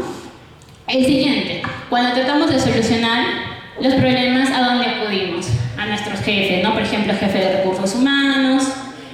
Por ejemplo, me parece que quien ve este tipo de procesos es el PAC, proceso administrativo, ¿no? Entonces buscamos ayuda de personas que son superiores, ¿sí? Pero al no tener la ayuda de esos superiores, ¿qué nos sucede? ¿Qué medidas tomamos? Tal vez las personas muchas veces no tienen de cierto modo esa resolución de conflictos, aunque sea alguien superior, como que no sabe cómo intervenir este aspecto. Entonces yo me siento de cierto modo, si ya me he quejado, ya he hecho de cierto modo, no sé, mi solicitud o algún otro tipo de documento, algún otro tipo de queja o reclamo, ¿qué pasa si las personas que son superiores no me ayudan? Se va a seguir repitiendo, ¿no? Y cuando llegamos a este punto, pasa el último punto, ¿no? Que es el abandono del trabajo. Y muchas veces, por ejemplo, en el caso de las personas que son mayores o las personas que son de tercera edad, muchas veces se aíslan, ¿no? Aparte de abandonar, como saben que ya va a haber un tiempo en el cual se van a jubilar, como que se centran tal vez solamente en su trabajo, muchas veces los que son nombrados, ¿no? En el caso de si son jóvenes locadores, tal vez, tratan de soportar hasta que tal vez en algún momento lo saquen por el hecho de que no tienen la necesidad de querer trabajar, ¿no? No sé, tal vez tengan alguna familia. Entonces, muchas veces cuando llegan a ese punto, tal vez ya de abandonar el trabajo, es cuando ya de cierto modo han generado malestar o ya tienen un daño psicológico físico, ¿sí? Físico, le voy a explicar, no tanto se refiere a los golpes. ¿Me puede pasar, por favor? Ok, dentro de esto hay el perfil de la víctima Dentro del perfil de la víctima, son personas, se podría decir, no hay un perfil en sí que se pueda decir, él va a ser siempre una víctima, pero mayormente dentro de estudios se ha encontrado que las personas que son víctimas tienen se puede decir, tienen más empatía de lo normal. Son personas que te entienden. No sé si les ha pasado, a veces hay personas que justifican el hecho que les traten mal. Como que tuvo un mal día. Es verdad, uno puede tener un mal día, pero no todos los días la persona con la cual trabajas va a tener un mal día. ¿Sí? Y si yo siento que si soy esa persona que siempre tal vez está tratando mal a los demás o me estoy dejando, hay algo que está mal en mí, entonces yo tengo que trabajar en eso. Entonces hay que ser más consciente en ese punto, ¿sí? Por ejemplo, dice, no le pasé todavía. Ok, elevada empatía, sensibilidad, comprensión del sufrimiento ajeno a los demás, ¿no? Elevada ética, honradez, rectitud, así como un alto sentido de la justicia, ¿no? Esto también se ve con situaciones personales, familiares altamente satisfactorias y positivas. Muchas veces, tal vez, muchas veces esto está relacionado que tal vez estas personas son más positivas, ¿no? En el trabajo, tienen alguna cualidad que se diferencia de los demás, muchas veces, ¿sí? Y por otro lado, el perfil del acosador, muchas veces son personas que tal vez no han desarrollado esa parte del liderazgo, un liderazgo asertivo, ¿sí? Entonces, cuando uno no ha desarrollado ciertas habilidades blandas, que se le dice, estas personas lo que suelen hacer es, con el poder que ellos tienen, lo que van a hacer es imponer lo que ellos quieren, sin tomar en cuenta lo que la otra persona pueda sentir o pensar, ¿sí? Dentro de esto, muchas veces están estos, ¿cómo se puede decir? Estas emociones en las cuales salen a flote en ellos, ¿no? Mucho el miedo, el enojo, la envidia, los celos, ¿no? La agresión puede considerarse como una posible respuesta ante el miedo de una forma imponente, ¿no? Ante sus semejantes, o bien una forma de mostrar poder e influencia sobre las demás personas, ¿no? Yo quiero que esta persona me haga caso en todo lo que le diga, entonces lo que voy a hacer es abuso de poder, ¿no? Que se le dice, abuso de poder, abuso del poder que yo tengo. Yo soy el jefe y bueno, tú te sometes a todo lo que yo digo, ¿sí? Tienen este perfil, ¿no? Esto es a grandes rasgos, ¿no? Porque si hablamos de personalidad, podemos hablar de otro tipo de personalidades, ¿no? Que por ejemplo está el narcisista o personas que son un poco psicóticas, ¿no? ¿Pasamos? Bueno, dentro de las consecuencias que nos trae el acoso laboral para la víctima es los daños físicos. Dentro de los daños físicos son personas que pueden sufrir ansiedad, ¿no? Y no les hablo de una ansiedad normal, les hablo de una ansiedad patológica, ¿sí? Y no es que siempre he sido ansiosa, simplemente hay situaciones, la situación que me estoy pasando ahorita de acoso me está produciendo esa ansiedad, ¿sí? No duermo, no descanso, no tengo apetito, eso ya es un daño físico, ¿sí? Dentro de los daños psicológicos, lo que podemos encontrar es muchas veces esto que he dicho, ¿no? La ansiedad, pero también la parte de mi percepción como persona, como les había dicho. Yo dudo de mi percepción, ¿sí? Y esto es un daño psicológico. ¿Por qué? Porque de cierto modo, si yo me quedo en ese lugar, me quedo, a esto se le llama indefensión aprendida, ¿sí? Por ejemplo, yo ya no me defiendo y de cierto modo me quedo en un lugar en el cual no me siento cómoda por el hecho de que tal vez tengo necesidades, ¿no? En la parte económica, por trabajar. Entonces, aprendo a no defenderme, aprendo que tiene que ser así y lo tengo que aceptar, ¿no? A eso, ¿sí? El otro es cambios de personalidad después de sufrir acoso. Cambio de personalidad porque, como les decía, uno de los puntos es que la persona cambia, ¿no? Frente a la situación que ella pasó, ya no vuelve a ser muchas veces la misma porque va a tener miedo a un acoso. Dentro de este acoso laboral estamos hablando de algo general, ahorita vamos a hablar un poquito de algo específico, ¿sí? Pero cambia su modo de percibir, tal vez. Si ya le ha pasado, por ejemplo, si era una persona súper alegre, que se relacionaba con los demás y esto le ha traído consigo alguna consecuencia negativa, ya no va a ser así con todos, solo va a ser con las personas que tal vez son cercanas, que la conocen, que la aprecian, ¿no? Pero con personas nuevas, conocidas, ya no lo va a volver a hacer, ¿no? Pasamos al siguiente, por favor. Bueno, dentro de los datos estadísticos, según el Organismo Internacional del Trabajo, en el año 2023, vamos a hablar un poco acerca del hostigamiento sexual, ¿sí? Que es uno de los tipos de acoso laboral mayormente que se dan en mujeres, ¿sí? Por ejemplo, dice, 1 de cada 5 personas a nivel mundial ha sufrido hostigamiento sexual laboral, ¿sí? Asimismo, según un informe de ELSA de Gender Lab en el Perú, el 34% de mujeres pasó por una situación típica de hostigamiento sexual, únicamente el 4% lo reconoce, ¿sí? El 4% lo reconoce. Del total de este último porcentaje que reconoce el hostigamiento sexual, únicamente el 10% lo denuncia, ¿sí? No todos lo denuncian, muchas veces se callan por temor, como ya les mencionaba, por miedo, ¿sí? Y entre otros factores, ¿no? Pasamos al siguiente. Ok, muchas veces dentro de puede ser tanto acoso laboral o hostigamiento sexual que podemos tener en la organización.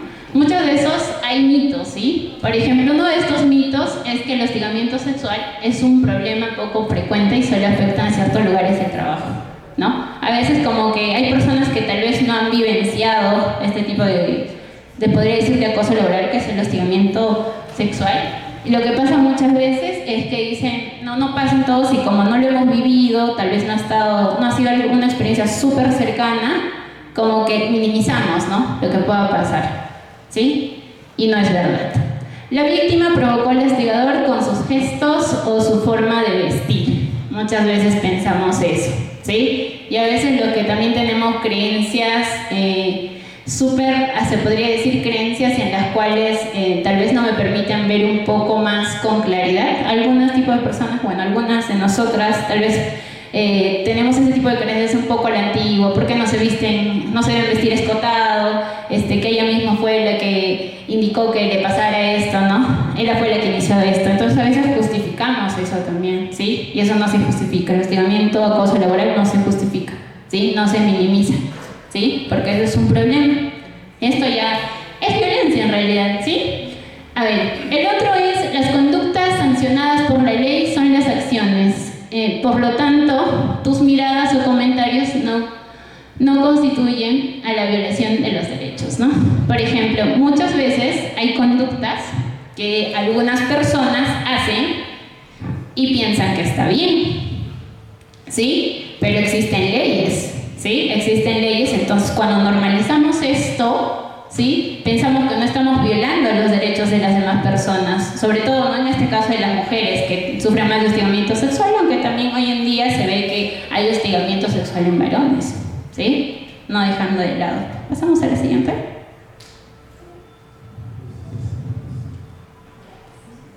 Ok, conductas estrictas y verbales, ¿sí? Y conductas no verbales. En las conductas estrictas, verbales, se podría decir existen chats, por ejemplo, no sé, que te están invitando a salir, tu jefe que tal vez recién te conoce una semana, te invita a salir, o diferentes, ¿cómo se puede decir? Aparte que te invita a salir, como que te insinúa otro tipo de cosas, ¿no? Más de forma directa, en los cuales tú puedes ver que te está hostigando sexualmente, ¿sí?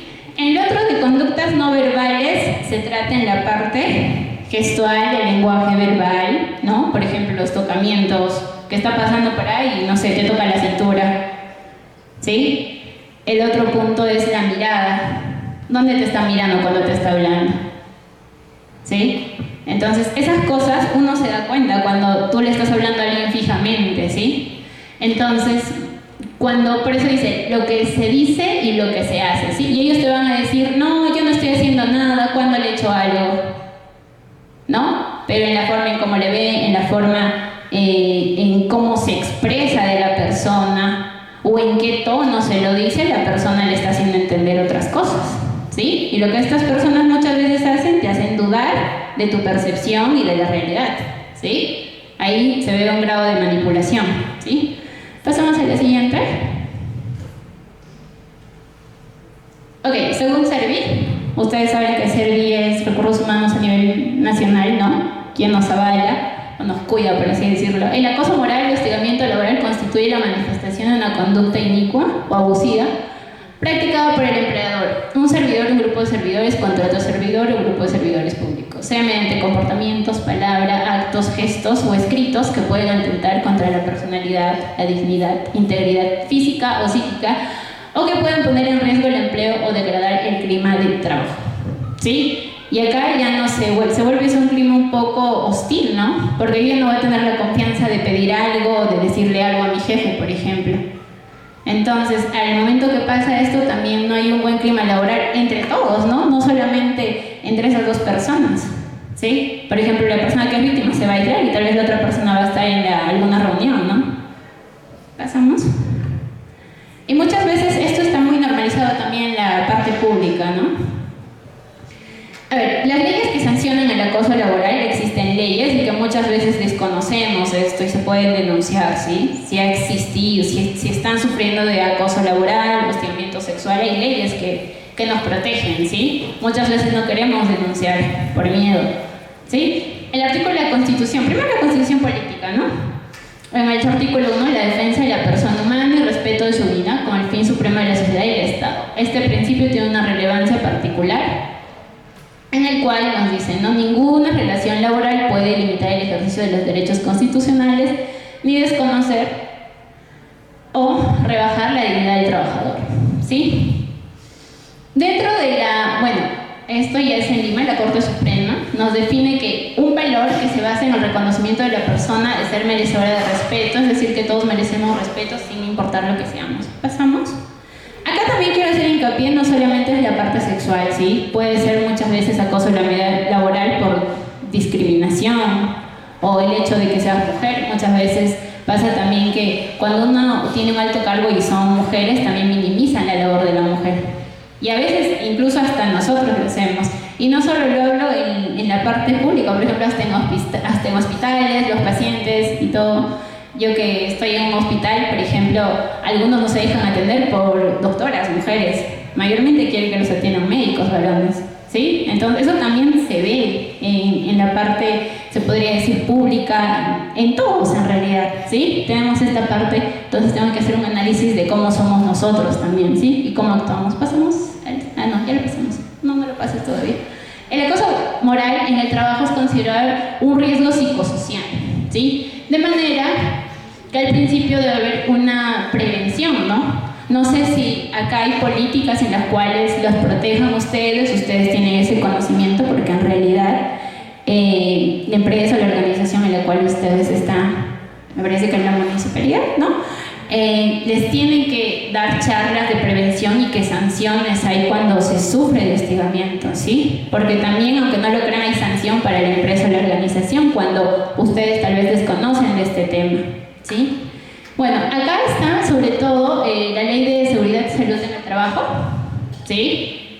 Que las protegen ustedes, que es la 29783, ¿sí? El empleador tiene la obligación de identificarlo y adoptar medidas para su prevención, y esas medidas son mediante charlas y qué tipo de sanciones existen, ¿sí? Y cómo podemos también sobrellevar tanto ustedes como se podría decir la gente que sus jefes, los superiores, todos los que pertenecen, ¿sí? No solamente es para ustedes, sino es para con los superiores, ¿no? Porque muchas veces yo les puedo dar acá la charla y los superiores no están, entonces no le toman la importancia, ¿sí?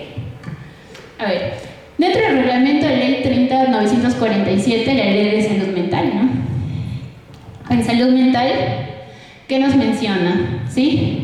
Nos menciona implementar en las organizaciones aquellas normas que tengan por objeto prevenir el acoso laboral, lo que podría incorporar un procedimiento de investigación y de sanción, ¿sí? En salud mental hablamos mucho de estos temas porque acoso laboral también es violencia, ¿sí? Y a veces la violencia, como siempre digo, no es que llegamos a los golpes, en realidad comienza de algo súper pequeño que pareciera que no se nota, pero en realidad estamos sufriendo acoso laboral y solemos justificarlo, ¿sí? Pasamos al siguiente. Ok. Otro de las leyes dice: si el empleador no adopta medidas necesarias para prevenir este acoso, hay una infracción grave en materia de relaciones laborales, ¿no?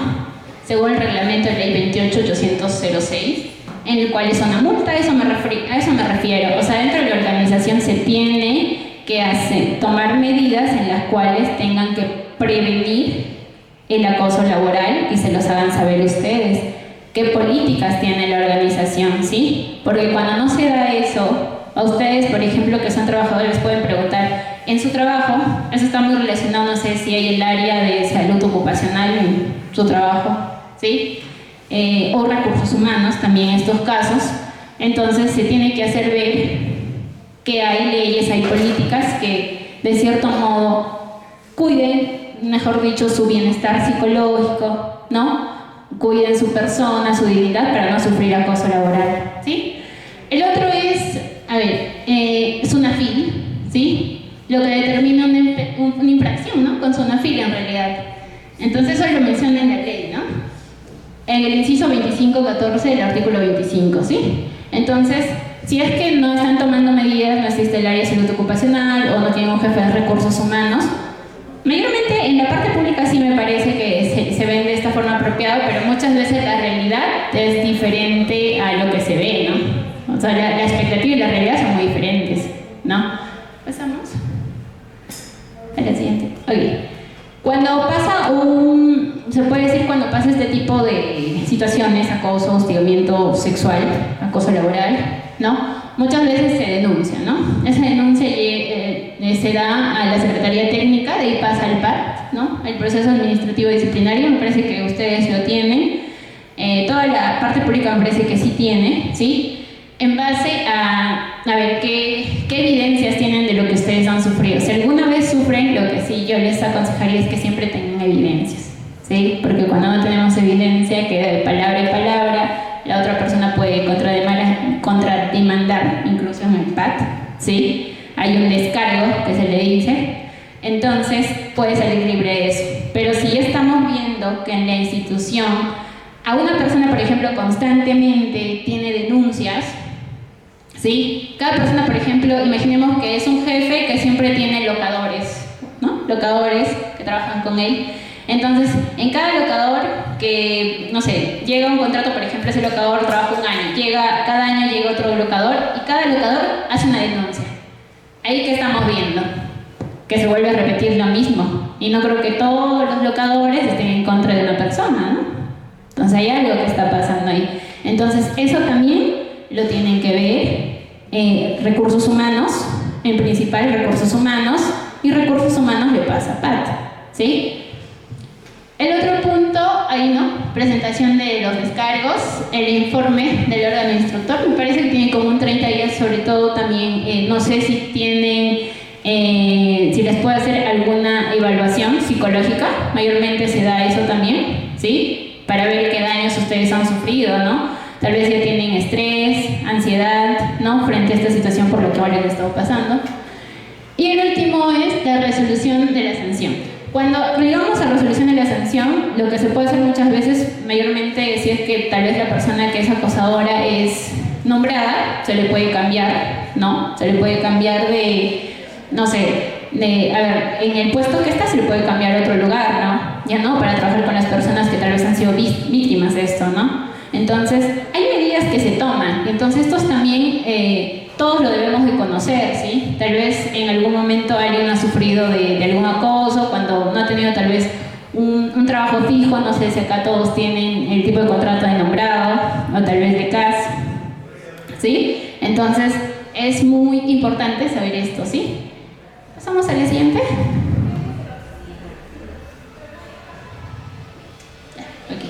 ¿Alguien tiene alguna pregunta? Muchas gracias, más bien por su atención. ¿Alguien tiene alguna pregunta o contar tal vez algo que le haya pasado a alguien o a alguien cercano que haya sufrido algún acoso laboral, hostigamiento laboral? ¿Nadie? Ok. ¿Alguien tiene alguna pregunta? ¿No? Ok.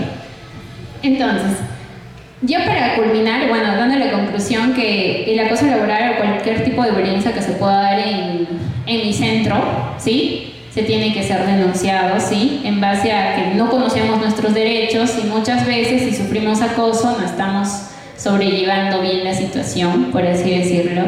No desconocemos nuestros derechos, no solo eso, sino que tenemos miedo. Entonces, yo les animo a que puedan conversar y hablar y buscar una solución, ¿sí? Porque mientras más callas, te guardas muchas cosas y entonces esto va a seguir pasando, ¿sí? Entonces hay que tener la valentía de denunciar porque esto se ve en muchos casos, ¿eh? Yo miren que he visto En muchos casos, en la cual soy psicóloga, entonces he visto casos de denuncia por acoso laboral o hostigamiento sexual laboral, ¿sí?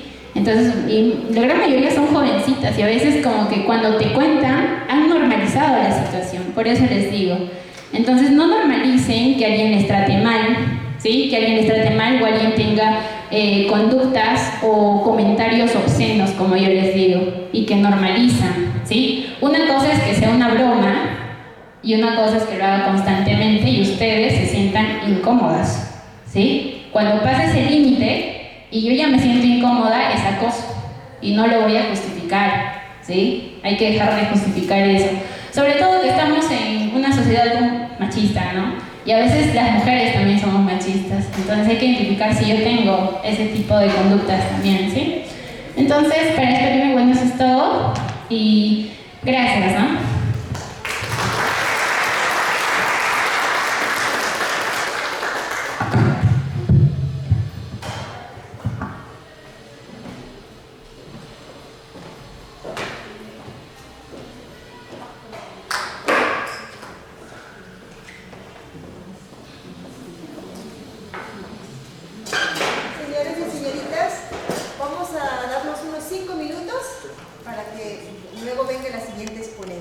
Un poquito más de... Fuertes palmas para que pueda empezar con su ponencia, por favor.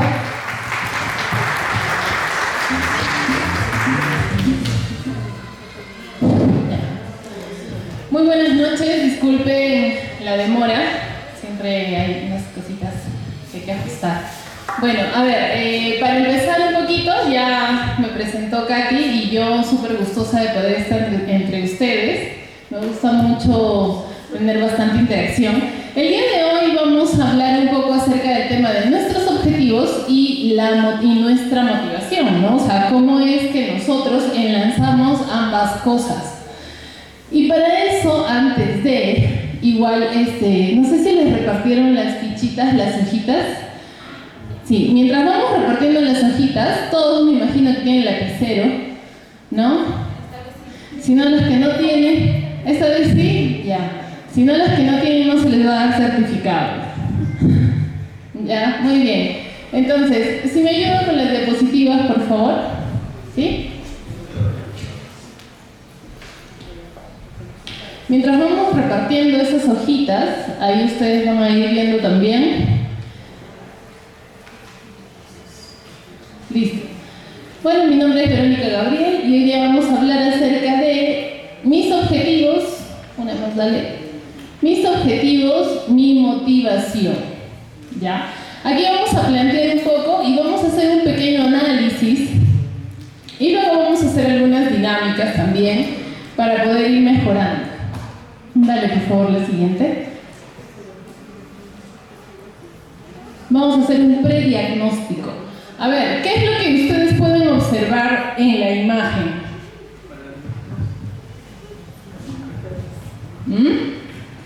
¿Qué es lo que podemos observar en la imagen?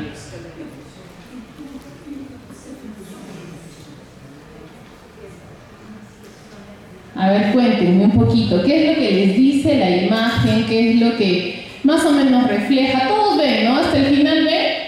¿Sí? Listo. A ver, ¿qué nos puede decir? Tenemos una lista de asistencia para yo poder llamar, porque si es que pido voluntarios, mejor voy a escoger mis víctimas para la participación. Katy, ¿me ayudas con la lista? La lista, porfis.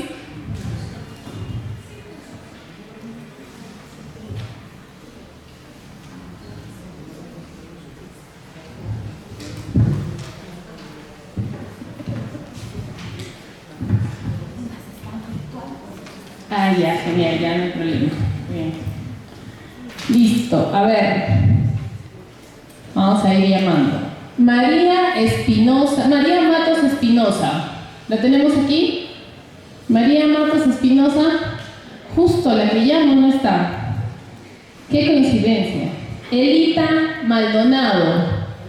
Elita Maldonado. ¿De verdad? ¿Es en serio? Jenny Miranda. Jenny Miranda. No ha entrado, se acaba afuera. Silvia Robles. Tampoco. Creo que vamos a pedir otra lista. ¿Ah? Me han dado la lista de la actividad anterior, creo. Victoria Quiñones. Ahí está la señora Victoria. Señora Victoria, un favor, cuéntenme un poquito qué es lo que le dice la imagen. Ya, ¿qué le debo entender? Muy bien. Cuando usted ve esa imagen, más o menos, ¿qué interpreta? ¿Qué pueden deducir de esa imagen? Por ejemplo, si es que usted quisiera decir algo en una sola palabra, ¿qué le resumiría esa imagen? ¿O para qué le serviría esa imagen a usted?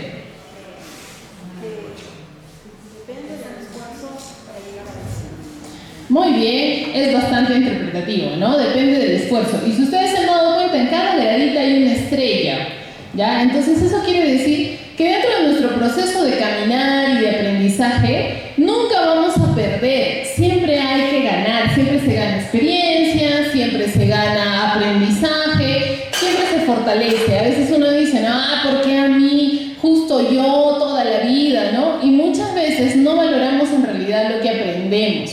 Es duro, duele a veces, pero siempre hay una estrella que nos vamos a llevar como una especie de aprendizaje, ¿ok? Entonces, eso más o menos, de eso un poco se trata el tema a desarrollar el día de hoy, de nuestra motivación y de nuestros objetivos. Y les decía que nosotros ahora vamos a hacer un pequeño análisis de diagnóstico porque vamos a nosotros a hacer nuestra autoevaluación a través de esas hojitas que ustedes tienen en sus manos, que es la rueda de la vida, ¿sí? Pásalo, por favor. Si ustedes se ponen a ver, ¿sí? Dentro de la rueda de la vida, nosotros ahorita estamos considerando 8 espacios, ¿sí? 8 espacios. Como todos tienen lapicero, eso va a estar bastante bueno. Entonces, dentro de estos 8 espacios, se puede, por ejemplo, seleccionar los aspectos que ya vienen impresos en su hoja, que en este caso son ocio, o sea, digamos, que yo pueda salir con mis amigas a cenar, a ver una película, a pasear, a perder el tiempo, porque eso también es parte del ocio y también es importante para nosotros. El tema de nuestras amistades, ¿no? El aspecto de la salud, ¿cómo la tenemos? El tema del dinero, amor, familia, profesión, desarrollo personal. Son espacios, digamos, que estamos considerando como parte general, como un tema de diagnóstico general. No significa que yo no lo pueda acoplar a una realidad mía. Por ejemplo, aquí yo no he puesto, por ejemplo, a ver, ¿qué me podría faltar tal vez? El tema, por ejemplo, educativo, o puede ser, por ejemplo, el tema de viajes, que tal vez forma parte del círculo de ustedes, porque, digamos, pueden tener constantes viajes. Entonces, yo no lo he puesto, pero ustedes lo podrían poner. Si a ustedes, por ejemplo, digamos, forma parte importante el tema de mencionar viajes, pueden sacarlo o reemplazarlo por el tema de ocio. Podrían reemplazarlo. ¿Está bien? Ahora, ¿cuál es el trabajo? Si ustedes ven en el círculo, hay unos círculos punteados, ¿cierto? Cada uno de esos peldañitos tiene un número. Empezamos desde el centro, ahora me voy a poner aquí en el medio, ¿ya? Esta parte de acá viene a ser 0, ¿ok? De ahí ponemos 1, 2, 3, 4, 5, 6, 7, 8, 9, 10. Hasta arriba es el 10. Entonces, ¿qué es lo que vamos a hacer? Vamos a empezar a evaluar cada parte y cada segmento de nuestra vida. Es de su vida, no vaya a ser la vida del vecino, de mi mamá, no. Es su vida, ¿ok? ¿Cómo estoy, por ejemplo, en el tema de salud? Ahí yo me pongo a pensar. Me hago chequeos mensuales, sé que estoy mal, pero no tengo tiempo y quizá no tengo tiempo ni plata para ir a hacerme un chequeo general, por ejemplo, y voy evaluando del 0 al 10 cuánto yo le pongo a esa parte, ese aspecto. Entonces, digamos que yo en salud, o sea, todo este segmento, yo le voy a poner un 1, 2, 3, 4, digamos 4. Entonces, estamos en esta franja de acá y voy a pintar con mi lapicero, solamente le voy a hacer unas líneas, ¿ok? Listo. Luego paso al tema de dinero. ¿Cómo voy en el dinero, por ejemplo, no?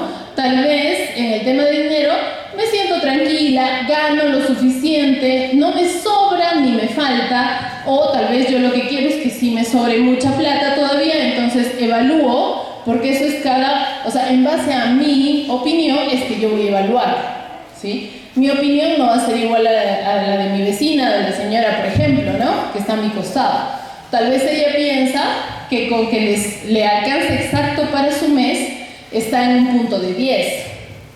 Pero tal vez a mí no me satisface llegar al tope digamos, a las justas, cubrir con mis necesidades. Yo quisiera quedarme con un poco de dinero quizá para el mes, entonces voy a ponerle un 5 quizá, ¿no? Ese es un ejemplo, vayan ustedes evaluando, ¿ok?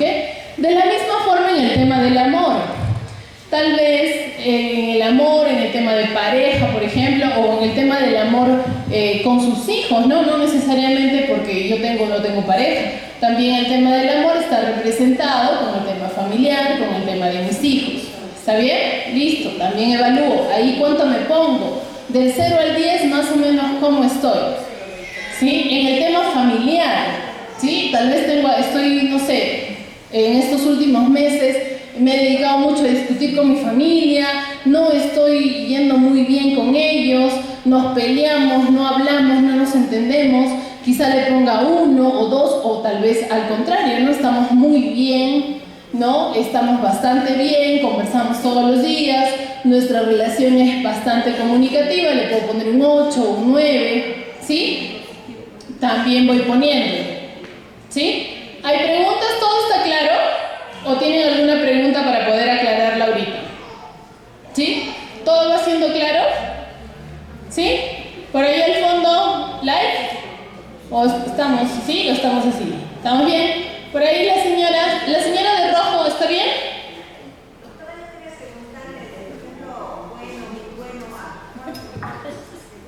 Ya, el 0 es malo, el 0 es nada y el 10 es muy bueno, ¿no? Entonces, le estamos dando un rango del 0 al 10, donde 0 es, digamos, malo y el 10 es muy bueno, ¿sí? Que ustedes evalúen en ese rango en qué nivel están según el aspecto que estamos mencionando en cada segmento.